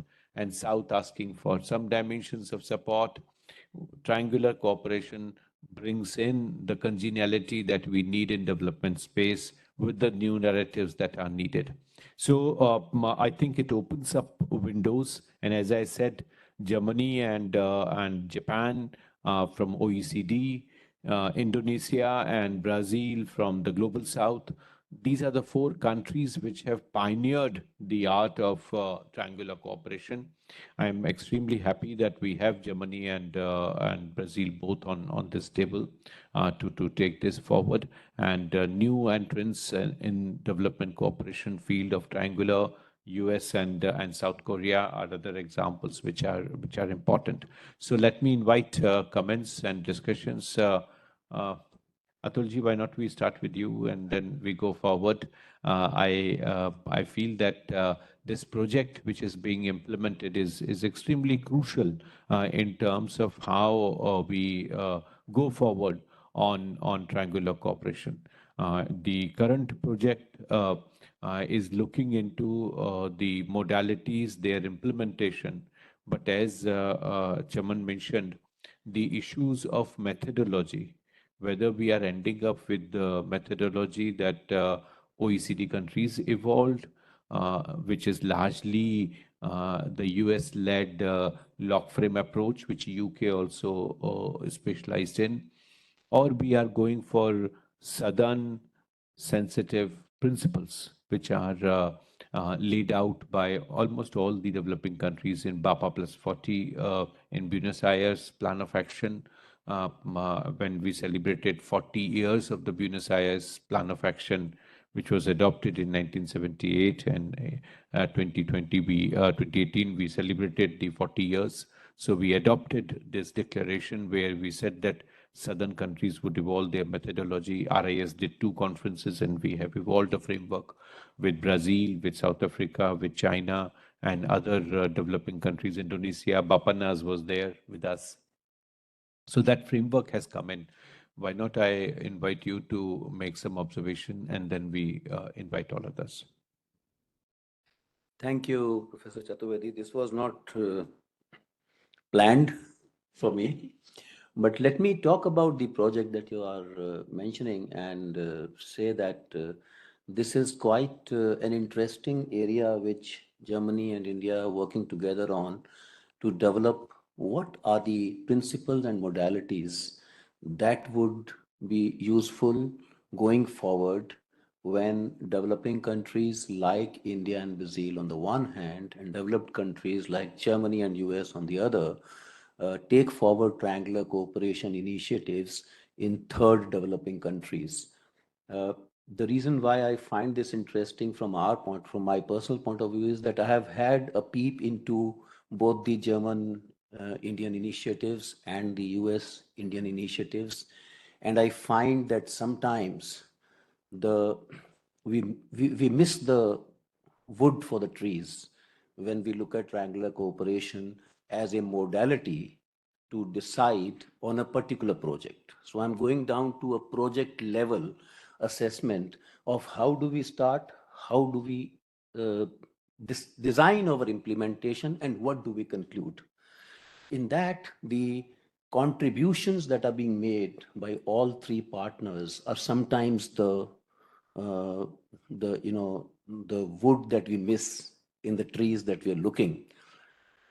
We found that there are contributions being made by all the 3 partners, and these contributions are a necessary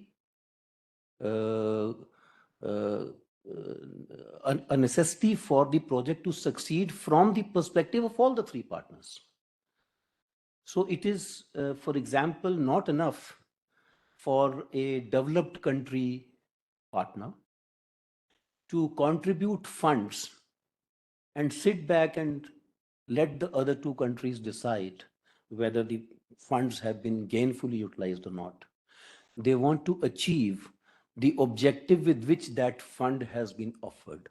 And that objective could be women empowerment. In some cases, it could be empowerment of, like in the 3 cases that Chairman talked about, empowerment of small and medium enterprises. It could be empowerment of farmers. And in the case of US projects that were mentioned by Sukanya, it is the empowerment of the entire ecosystem required for Fiji to enable themselves to develop both the telemedicine practice in the country, as well as to look at how to manage the mental impact, the adverse mental impact of disasters that visit them so often, being from the Pacific region that they are. Keeping that in mind, when the developing country partner, like India in this case, looks at what they want to achieve, they don't look at it from the point of view of who is funding what. They look at it from the point of view, what is the success or the good practice that we have developed? Is it something which is situationally relatable to the third country that we are going?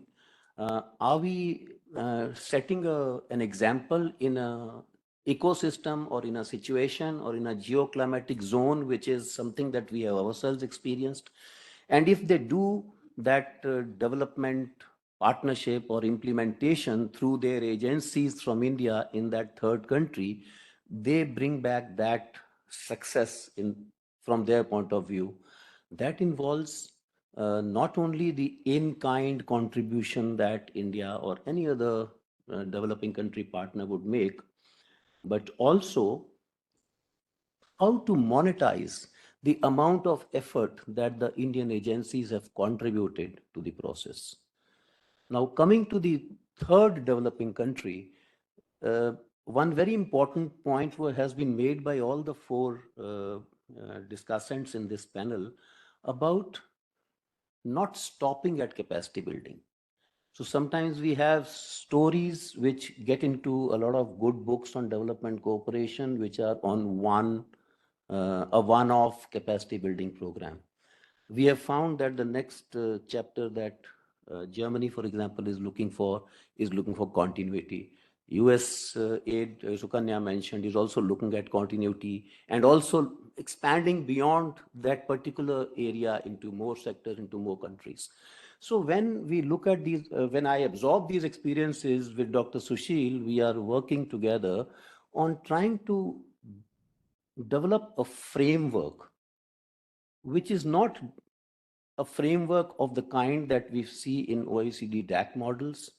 We are not getting into log frames. We are looking at how do we assess the impact of these triangular cooperation models in a way that we can actually generate successes and replicate them across.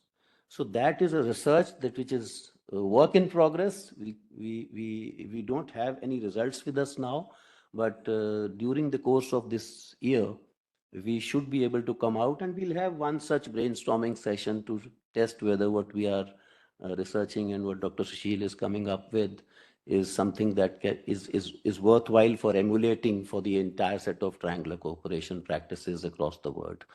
One last point I wanted to mention, that we should not, I mean, one experience that we are getting from the readings that we are having is that it may not be necessary for us to get tied down with the definitional issues on what is TRC, on how is it different from South-South or North-South. What we need to understand is that as a model of development cooperation, what is the impact that is making on the issue which is being tackled or addressed through that particular project. If we can bring these kind of stories, the definitional issues and the framing or the framework that we're talking about would evolve on its own and let it take its own time and its own contours towards resolution of those frameworks. That may take time. Let that not come in the way of triangular cooperation contributing much more than what it has been historically to the development cooperation programs, particularly for meeting our sustainable development goals. Thank you. Thank you. Thanks, Atulji. Anyone else who would like to take the floor and share your perspective? Yes, at the end of the table. Yes, please. Please also, yeah. You can take the mic there. Yeah.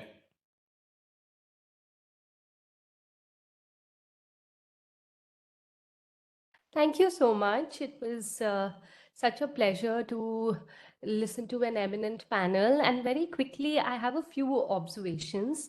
Firstly, I totally agree with Nandita, who said that triangular cooperation is not a new modality. It's been around for quite some time. So I'd like to draw some problems, and that's not what we've discussed since the morning. Administrative costs and the costs of operation in triangular projects have been found to be quite high, and the success rate is generally higher when we work on smaller projects, like all these smaller projects of upscaling one local innovation from a particular Indian village and trying to go and implement it in Africa. Some of the larger projects which have much larger impacts, particularly in the infrastructure, have been very difficult to implement.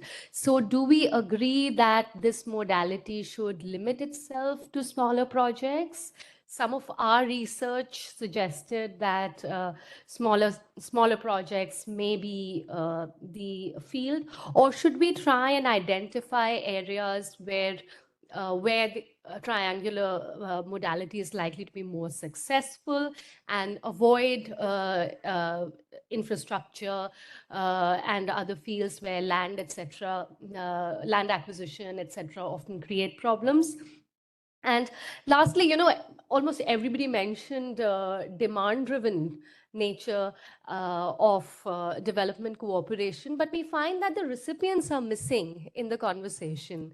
I mean, we don't have the perspectives from the recipient nations in Africa or even the smaller island nations in the Indo-Pacific. Recipient nations, some of our research reveals that they typically don't like triangular projects because it's one thing to deal with one partner. Now there are two partners with two different different bureaucracy, different standards, different methods. So it just adds more pressure. So these are some of my observations from our research and concerns that I would like to put forward. Excuse me, could you share, if it's okay, which is your organization and maybe... My name is Maluncho Chakraborty and I work for the Observer Research Foundation. Good, thank you, Maluncha. Yes, Pratyush. You can come on the table here, next to a mic. Or you have a cordless here. Yeah, that's right. Yeah. Thank you for this conversation that we are having since morning. I mean, I'm fascinated by the fact that the challenges that the triangular cooperation is facing now in terms of articulation or theorization, South-South cooperation faced exactly the same things maybe a decade and a half ago. And so it was a challenge for the academicians to theorize something which was already a successful model on the ground. South-South cooperation has been a successful model since 1940s, 1950s. But when it came to the theorization of South-South cooperation or the conceptualization of South-South cooperation, that came around 2008, 2010. And RIS has been at the forefront of coming up with the ideas of development compact and the principles of South-South cooperation that we have followed. So it is really right in terms of saying that triangular cooperation also needs to have those conceptual framework. Because if we see at the moment some of the bigger countries of the southern world, when they carry out their South-South cooperation, many a times those principles of South-South cooperation are missing in their developmental activities that they are carrying out in the global South. So when it comes to triangular cooperation, we need to, of course, come up with that idea of theorization and the conceptualization. And I'm really glad with these brainstorming sessions, and which I presume more would follow. So at least we should have, Atul Kaushik sir did mention that we should not get bogged down by the definitional aspects of it. Not right at the moment, but as the quantum and the geographical spread of triangular cooperation spreads for in various quantum and in geographical reason, those definitional aspects will become important. Those theoretical aspects will become important. So we should be careful as to how we move forward in this regard. Thank you. Thank you. It's getting now heated up. So let me bring in Nandita and then Mr. Nalin Kohli and then Ms. Bide. So these three, yeah. Thanks, Sachin. I think I just wanted to quickly respond to some of the points that are very valid that have been raised. One, I think, taking from what Atul said, when we are looking at triangular cooperation, what is important for us to really define very clearly is how is the philosophy of TRC different from what was the philosophy of the traditional bilateral development. And I think what we are seeing, for example, if you are to take India in the mix of a triangular, it's not like when India, US or India, Germany does a triangular cooperation in a third country. The role of India is not of a recipient or a second partner. It's as an equal partner with the other country, which is bringing in the resources, because clearly India becomes pivotal in that space because you're providing something critical, a technology, an understanding, a lived reality that can be taken to another country which needs it. That does not make the third country less critical to the voice either, because I think it depends on the third country, as Malancho was saying, what would they like to receive from the two recipients who are bringing two things to the table? Financial resources versus technology, and how does that match up with what a recipient country would like to do? So that's where the voice of the recipient becomes critical, and that's when we say demand-driven, it's really getting that voice to say, what is it that's of value to you? Now, when you go in that pattern, I think that is where the philosophy varies, is you can't look at triangular just for smaller project. That's my belief. Triangular is something that you're really looking to do a much large scale change in the countries where we are going. There could be smaller projects which add to larger, but it's much large scale. So currently, if I say telemedicine, telehealth, it's not just the aspect of delivery, it's an entire ecosystem of delivering healthcare through a technology driven model, which would have to be adopted by the country, not by singular organizations. Singular organizations will come into play as players, a technology organization, an IT organization, a civil society partner. But overall, it's the country which will have to accept and adopt this. So designing in that space becomes very critical to the philosophy of a triangular. It's not because you feel that you're trying to resolve a solution with something that you have money for, but you are trying to bring in players to define a solution which is effective for the dollars being spent, for the technology being made available, and for the country which is actually trying to find a sustainable solution to the problem that they're facing. So I think as long as we can define that as the philosophy without fencing it to saying who the partner should be, who should bring in what, how they should be played out, I think we're probably going to be in a safer space. And frankly, I think from India's perspective, that's where we are looking to go. Thank you. Thanks, Nandita. Before I go to Mr. Kohli, I'm realizing that there are already 120 people online observing this and participating. We are flooded with questions from them. I could just call out two which I would just mention. So this first question is from Mr. Rajneesh Gaur, who is Director in Department of Biotechnology, Government of India. And the question is to Mr. Anwala in terms of asking if triangular cooperation can also connect startups which are coming in between India and Germany. So whether triangular cooperation can support that. Then there is this question which Nandita, I think, is addressed to you by Sandhya Iyer from Tata Institute of Social Sciences. And the question is, what role of CSOs and what principles to govern the idea of triangular cooperation? I'm just trying to get a grasp of these questions. Let me bring in Mr. Nalin Kohli and then Madam. So. Thank you, Professor Chaturvedi. Thank you for inviting me here today. I represent the private sector. I'm the president of Association of Small and Medium Knowledge Industries. We represent 5 knowledge sectors, that is electronics, software, biotech and healthcare, defense and security, and clean technologies. I am so happy that I heard all the speakers here and I can relate to some of my experiences. I was earlier the chairman of Electronics and Software Export Promotion Council of India, and we started a show called India Soft.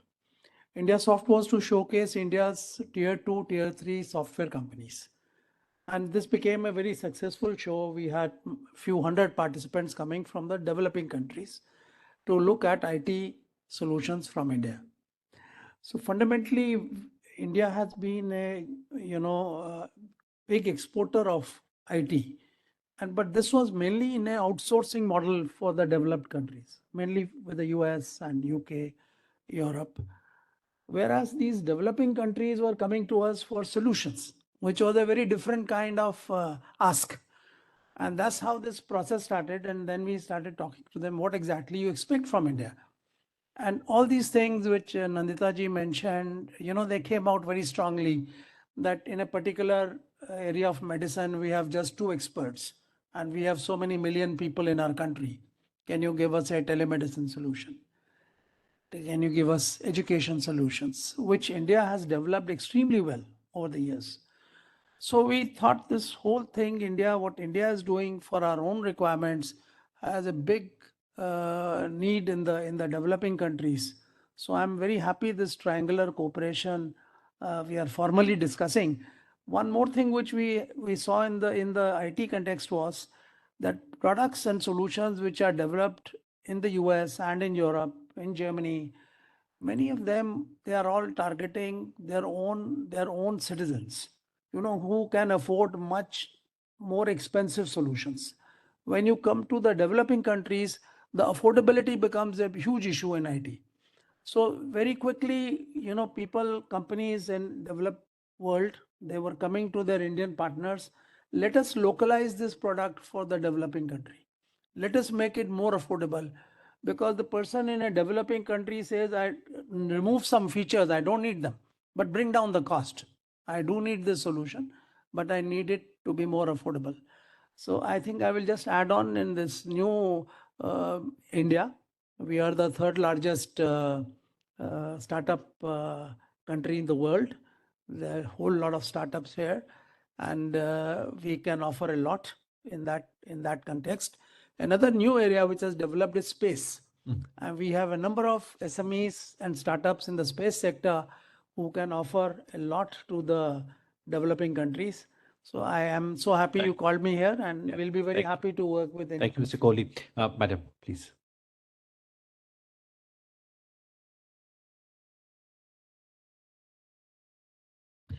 It's really been a very interesting session to know what are the successes of the trilateral cooperation movement, as also some of the problems.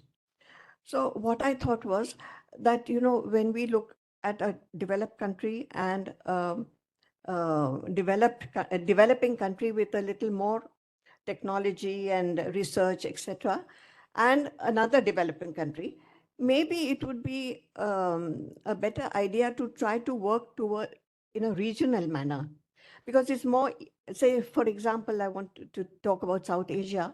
It'll be easier for India to transfer technologies to its neighboring countries in South Asia, because there's some similarity of, education, training, technology, climate, logistics. So maybe the results will be a little faster if we have a regional approach to these problems. For example, climate. What is happening in the Himalayas, the snow melting, the earthquakes. Then in the south, the cyclones, they're affecting all the countries of the South Asian, in the southern part. And it's necessary that we all help each other in times like this, because these climate issues are not restricted to one country. They're affecting the entire region. So another example is drought. A lot of the countries face drought, and growing of drought, I would say sustainable products for drought areas like millets. It could be a movement for all South Asian countries, not only India. Another question is about logistics. Many of the South Asian countries are landlocked, and they depend on each other for movement of products for their export and for import. During COVID, we found that many of the landlocked countries were really badly affected with their exports. And it was at that time that the governments came together and said how we should promote. It's very sad to note that 95% of trade of these countries is with non-regional areas outside the region. And only 5% of trade is amongst the South Asian countries. So there's a tremendous potential to develop regional economic growth through trilateral cooperation and help all of them together. I would say another thing is migrant labor. A lot of labor moves from one country to another in a region.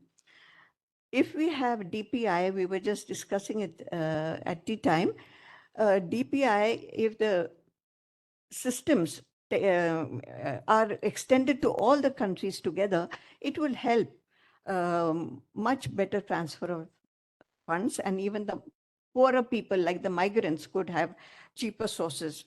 E-commerce is another thing. During COVID, while trade with the outside world had come to nearly a stop, it was e-commerce which really, helped the countries continue. And of course, women. The women in South Asia have many organizations like the South Asian Women's Development Forum. They are working at a non-governmental level, working together to promote women-to-women development, women-to-women trade. So I thought that this recipient-oriented development would be of great help. Good. Thank you, ma'am. I have taken down the question, but would you like to introduce yourself so that everyone knows what work you're doing? I'm Mrs. Sheila Bede.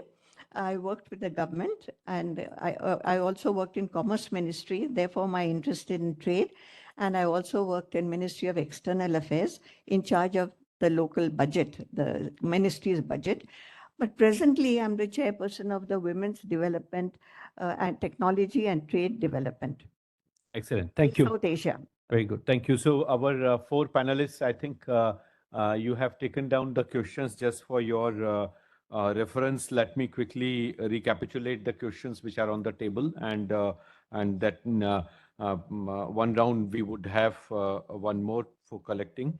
The first question I think which came up was in terms of whether triangular cooperation pushes up administrative cost. What is your experience and how you see them? So that's the first question. Please take it, and then I would follow that same order. The second question is, are recipients really missing from the scene when we are talking about triangular cooperation?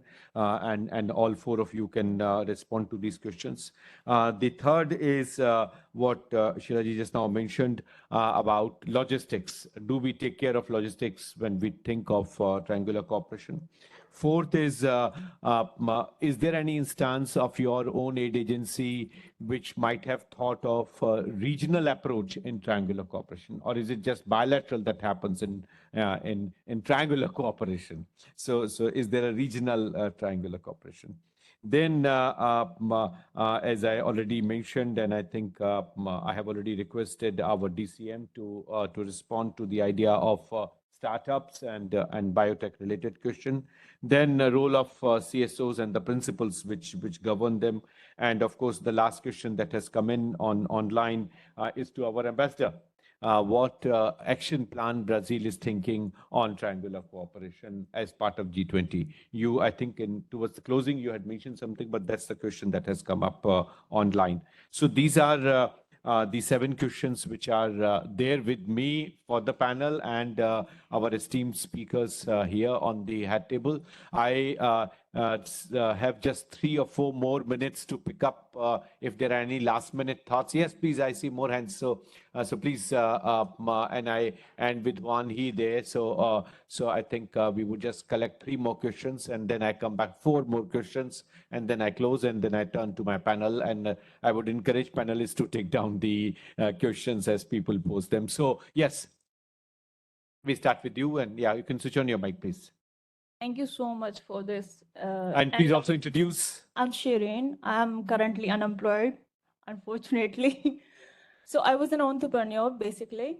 So the thing is, I was very curious to know, like, it seems a basic question, like, how do the, funding and different roles, like decision making, these things, how do these things take place different with asymmetric, like with different countries with different financial conditions. So how do these roles take place, like funding, decision making, and all the things? I hope I'm clear. Thank you. I'm Anup Kumar Das from JNU, Jawaharlal University.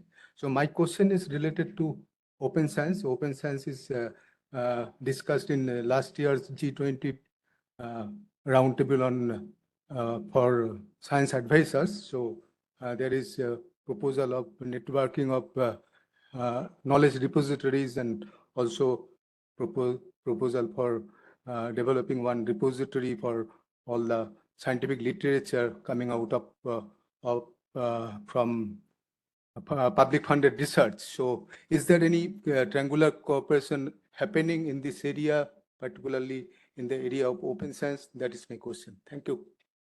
So thanks, Dr. Das. Anhi, yeah. Thank you very much. My name is Hyun-Hee Ban, Chief of Social Policy with UNICEF India. Sorry, I had to come late due to another engagement. So as UNICEF, we operate in over 190 countries and territories, and including in UNICEF Brazil, There's a lot of active work around South-South cooperation around the child-centric social sector programs. So I will be keen to explore those opportunities. If we look at the Sustainable Development Goals, because you have a focus on your concept node, the unfinished agenda of the Millennium Development Goal is the top 5 is from SDG 1 to 5, including gender equality, education, health, nutrition. So I think those areas could be a priority area if we're really looking at this modality to accelerate the SDGs. So I just wanted to confirm our interest to explore opportunities around the child-centric programs. And in India in particular, and where G20 in Brazil is looking at, is the issue of social protection in terms of how it was able to reduce poverty, help with improving child and women's nutrition rates. So I think those are some of the opportunities we can also explore going forward. Thank you very much. Thank you. Thanks for bringing forward the great work UNICEF is doing. I have received one more comment, I think, which is just a comment from Sandhya Iyer. It says the modalities need to mainstream principles of inclusion, gender equality, and environmental sustainability across all partnering countries and prepare mechanisms of learning from the South. But I think let me now quickly turn back to, yes, sorry, please. Yeah. Thank you, RAS and Dr. Chaturvedi for organizing this. It is very timely. My question is to His Excellency Dr. Kenneth. Just wanted to understand, since Brazil is at a very key position, it's hosting G20, then it is hosting BRICS, then it is the presidency of COP30 that is coming up. And it is 10 years from the Paris Agreement as of now. Brazil is planning to, that will be the year that countries would be ratcheting up their NDCs. So what are the key themes in terms of climate actions that flow from G20 to BRICS to COP30? And how is triangular cooperation between India and Brazil? So Brazil has done a lot in the areas of hydros or biofuels, but what can be the cooperation model for India and Brazil in those areas? Just wanted to get a broad sense from that. Thank you. Thank you. I hope we have exhausted all queries within the room. Let me now turn back to our panel and let me reverse the order. So let me invite Chaman first to respond. I noted the easiest questions for myself to respond. The first is the administrative expenses. I think it's a perspective one needs to look into. If you're looking into a small initiatives, as some of you has mentioned, if they are only in a very 1 or 2 activities taken up in a triangular cooperation, one could think of the administrative expenses to get that initiative done is high. But if you look at a broader perspective of triangular cooperation, and also the comment made by one of you on bigger projects, I think in that perspective, one needs to look into, because if you build upon the initiatives which you have taken, which gives you the understanding, demand orientation, which gives you all the principles talked about on this table, that you can ensure that while you are building upon one to the next level, which means starting with a pilot to a scaling up to a bigger project, then the administrative cost is very low. That's my first reflection. Thank you. Thanks, Chaman. Karen, would you like to supplement?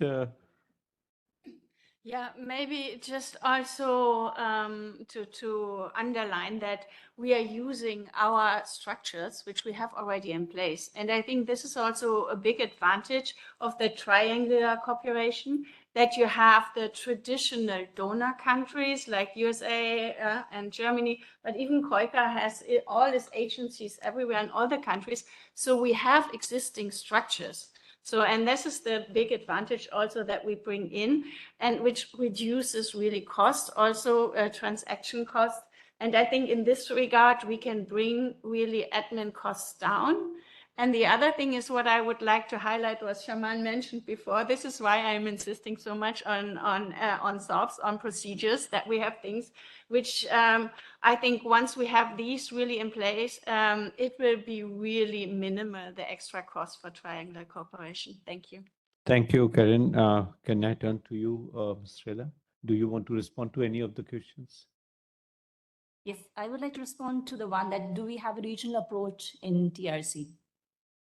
So what's the regional approach in TRC? Yeah. So the South Korea, they want to build on their knowledge about the TRC, especially the success story that the countries like Germany, Brazil have, and Japan has.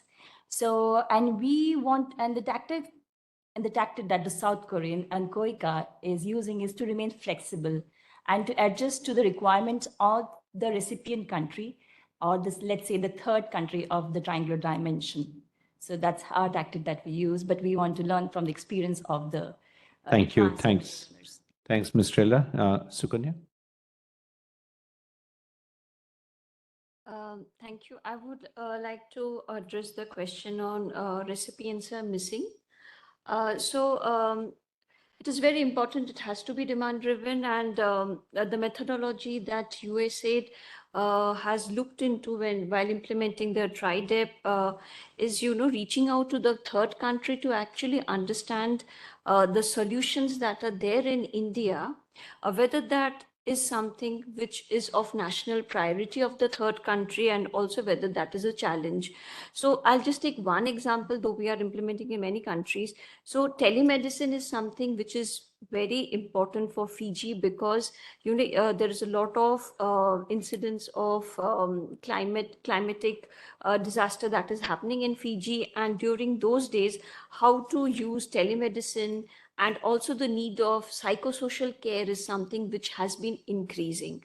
So understanding that and then looking into what is it that is there in India, which can be offered to Fiji, is something that has been done as a background work before we actually finalize the activity and selection of the country. So definitely the recipients are not missing. And the second thing, how do funding decision making with different countries? So in our case, we had, though the statement of guiding principle talked about many sectors, but when it came to implementation, we had in the first phase have identified 3 sectors, which is disaster risk reduction, climate smart agriculture, and renewable energy. And we really wanted to understand the experience and learn from our own experience and move to wider sectors and geographies. And the region that we focused was Indo-Pacific region, sorry. And so in terms of funding, it is the USAID and the government of India, in our case, it is DPA-MEA, who have decided on, what the funding modalities should be, and also which are the countries and what are the areas. So these were predefined, and based on that, the smaller activities, country-specific activities were identified. Thank you. Thank you. Thanks, Sukanya. Nandita?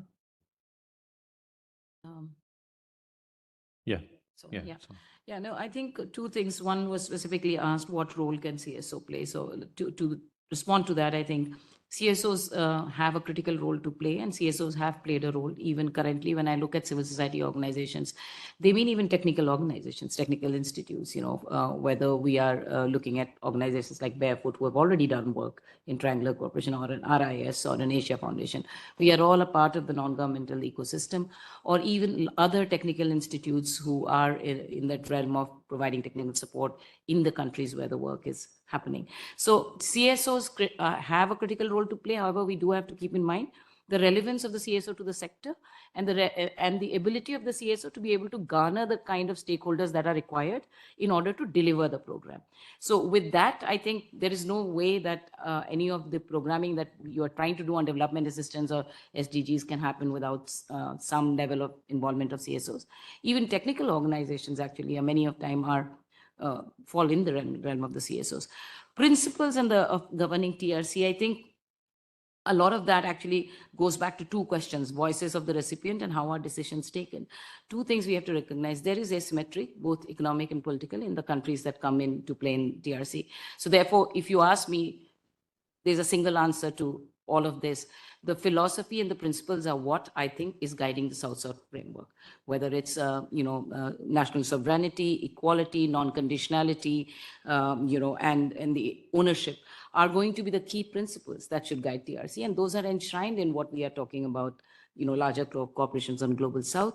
And finally, I think currently, and this is not to say that it's not, I think the thing that I think probably we need to look deeper is the issue of non-conditionality, because I think various countries look at conditionality differently, whether it's the conditionality on finance, the conditionality on engagement, the conditionality on delivery. These need to be much more clearly unpacked and sorted out and become truly ones that are responsive to the asymmetry, not to the agencies which are bringing in more or less into the basket. So I think that's important. Thank you. Thank you, Nandita. I think a big hand to our panel. All four of them have responded very well to all the questions that came up. So thanks to our panel. Let me now turn back to the head table here with the two excellencies. There are some points that have come to them, but I would request them not to just respond to the issues. Probably what I would request both of them would be to give some sort of closing that you feel are important. If you want to touch upon the questions or issues that have been placed for you, I think we can do that. So let me first bring in George and Zweiler. May I request you to respond to the question? And also, if you have any closing remark, any sort of suggestion that we should take forward as the project moves for you. Thank you very much, Professor Chaturvedi, and it's a pleasure to address the question, although I, of course, have to admit I'm not an expert on triangular cooperation in general, and even less so on the startup scene. But I would fully agree with the gentleman who had addressed the issue of startups, and think that indeed it is not only possible to conceive triangular cooperation in this field, but maybe the startup sector is even a very suited part of business for triangular cooperation, because startups tend to operate globally anyway, beyond their national borders. Often, at least I would think that these would be younger people than I would be myself, and creative, dynamic, and are in touch with the outside world anyway. So I would see this as a very good opportunity indeed. I think India especially would be an ideal partner in whatever triangular setup this could be, with the huge startup scene this country has. My last posting abroad before coming to India was Israel. This is also, Israel calls itself the startup nation, also a country that I could imagine engaging in this. We have a prominent startup scene in Germany as well. So indeed, I do think this is a very good idea. As I understand, but colleagues from the embassy and GIZ, please correct me, I think that we in general welcome engagement from the private sector, and that we are currently thinking of partnering with the government of India in launching a call for proposals from startups to engage in this kind of activity. So I think the question is very well placed, and even ahead of what we've been doing so far. As far as I know, we don't have any startup triangular project as yet, but for us, the cooperation with India, as I mentioned in the outset, is still rather new, since it is only 2 years ago that we have entered into the formal cooperation in this field. So much perhaps with regard to the question. In general, let me thank you, Professor Chaturvedi, again for being able to listen as a non-expert on the issue. It's a very interesting learning experience for me, and with Karen Blume this morning before coming here, I actually asked her the same kind of questions. Where is it not complicated as such to engage in development cooperation if there are only 2 partners? Now, if we add another partner, this will, I would imagine, tend to add to the complexity. Does it make things more complicated? Or is the additional complication outweighed by the benefits that this generates?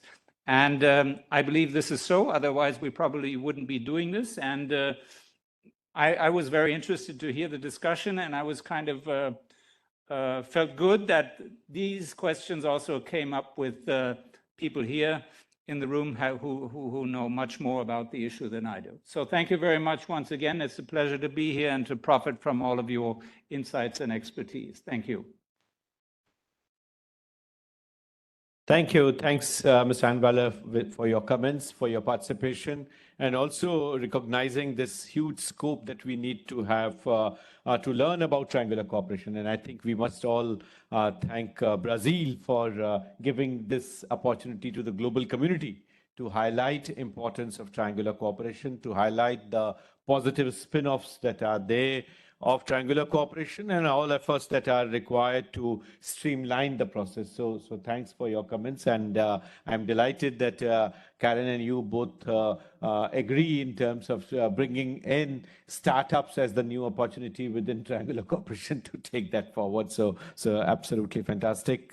We this morning heard excellent keynote address from you, Ambassador Nobrega. It was a pleasure to explore the priorities of the German triangular cooperation effort, but Brazil's emphasis on triangular cooperation and putting that up front in the G20 agenda.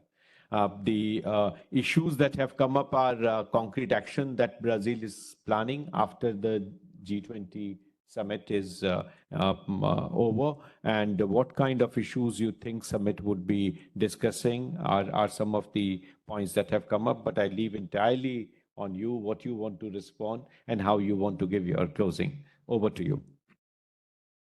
Thank you very much. I think indeed one of the questions will help me put the emphasis on perhaps on the main message I would like to get across today regarding how Brazil is putting emphasis on developing triangular cooperation as a means to move forward its broader G20 agenda, which is centered on bringing back to the center stage of discussions, international fora, sustainable development in all its three components, right? Social, economic, and environmental. So regarding trying to respond to the first question and not being also a specialist on this matter, what we are trying to do is that all the effort we have been putting into developing and boosting triangular cooperation under our presidency, we would like to leave this as a legacy, a lasting legacy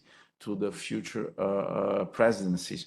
So in this period, we are trying to establish a well-structured trilateral cooperation initiative. So this could be a legacy, a more tangible legacy to the next presidencies. And so this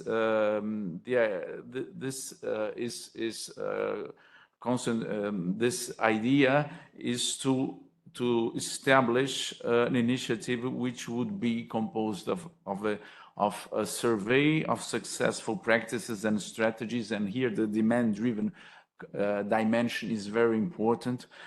Second, to hold multi-regional technical meetings. Third, to launch a virtual platform for practical interactions, and to disseminate assessment methodologies.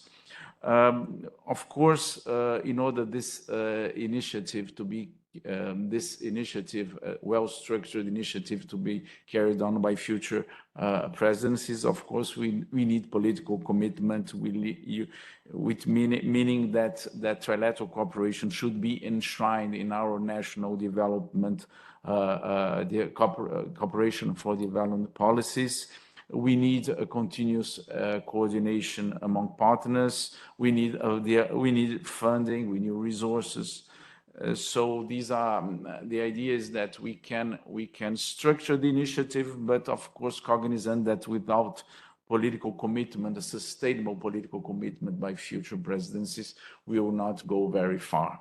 So this is a nutshell, trying to respond to the first question. Regarding the second question, I would, what we call in Portuguese, trying to translate a Portuguese expression into English, it's an oceanic question in the sense that it's very ample. So I'm trying to respond, keeping in mind that we are here discussing triangular cooperation. So when I mentioned in my intervention, I was saying that triangular cooperation should also include the dimensions of refugee protection and disaster response, and that in this context I mentioned the Coalition for Disaster Risk Reduction, which is an initiative very strongly championed by India throughout its presidency of the G20. So this is about adaptation, and then I'm trying to connect with your mention to climate change. This is about adaptation.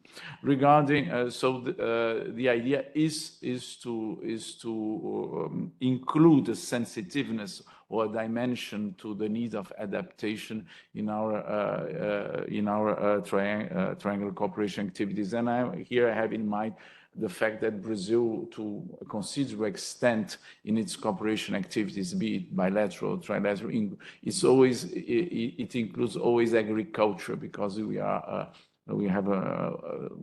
I think we have a success story of agriculture to share, and not only the big agribusiness experience, the family agriculture experience. So the idea of bringing to the cooperation initiatives the challenge of adapting.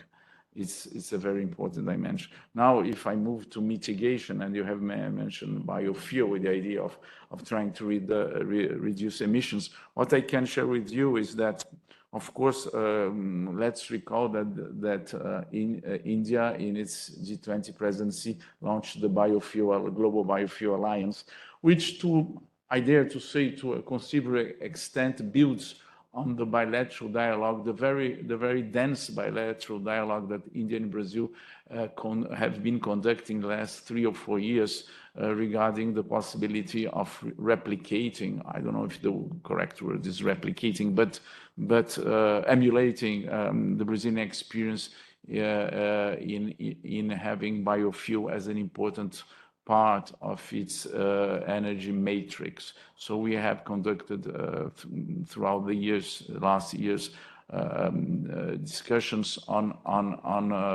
the production of ethanol, first generation, second generation, and also we have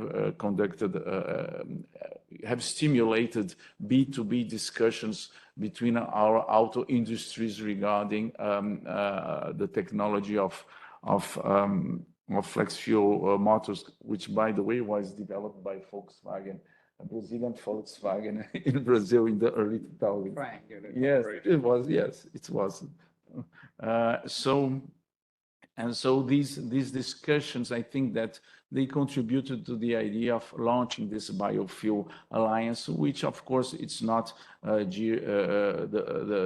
which congregates a number of stakeholders, private and public stakeholders, academy, business and governments, to see how this can the implementation of biofuel, the use of biofuels, better said, in cars and trucks, can help mitigate emissions. Of course, not thinking that this can be the solution, but it can contribute to the solution, especially in developing tropical countries where you have a comparative advantage in producing sugar cane, etc. So I try to connect a little bit to what you have been discussing, because your question is very ample. I would be more than happy then to engaging in direct conversation with you on that, because it's a very big, very ample question. So I think I would like just to thank once more for having me here, for giving me the opportunity of sharing where Brazil stands regarding triangular cooperation in its G20 presidency. Thank you. Thank you. Thank you. Thanks, Excellency. Let me now invite my colleague, Dr. Sushil Kumar, to present the wonderful paintings that await you. And I think we, as I mentioned, we are trying to encourage the tribal artwork, which is spread across the country from different states. We try to bring in here.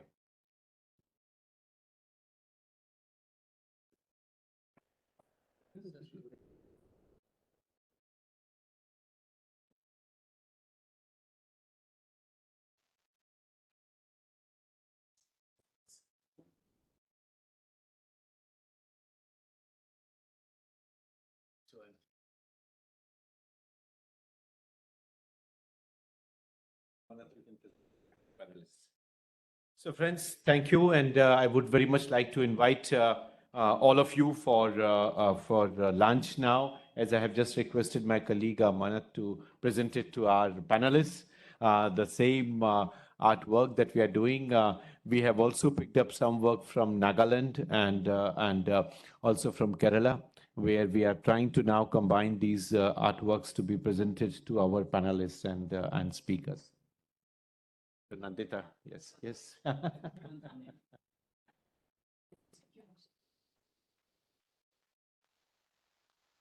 To Sukanya, please.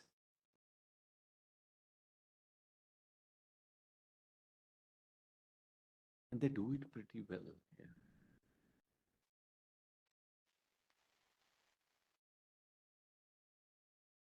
Miss Strela. Yeah.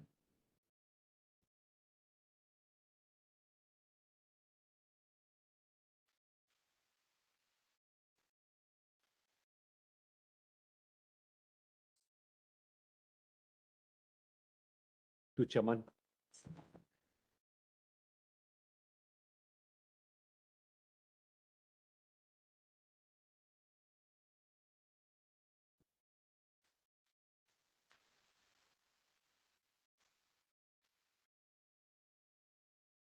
And there's one special for Karen.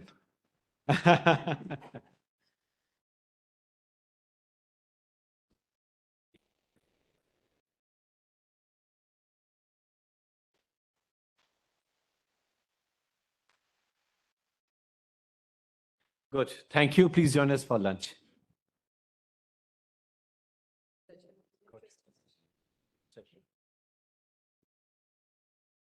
Thank you, Excellency.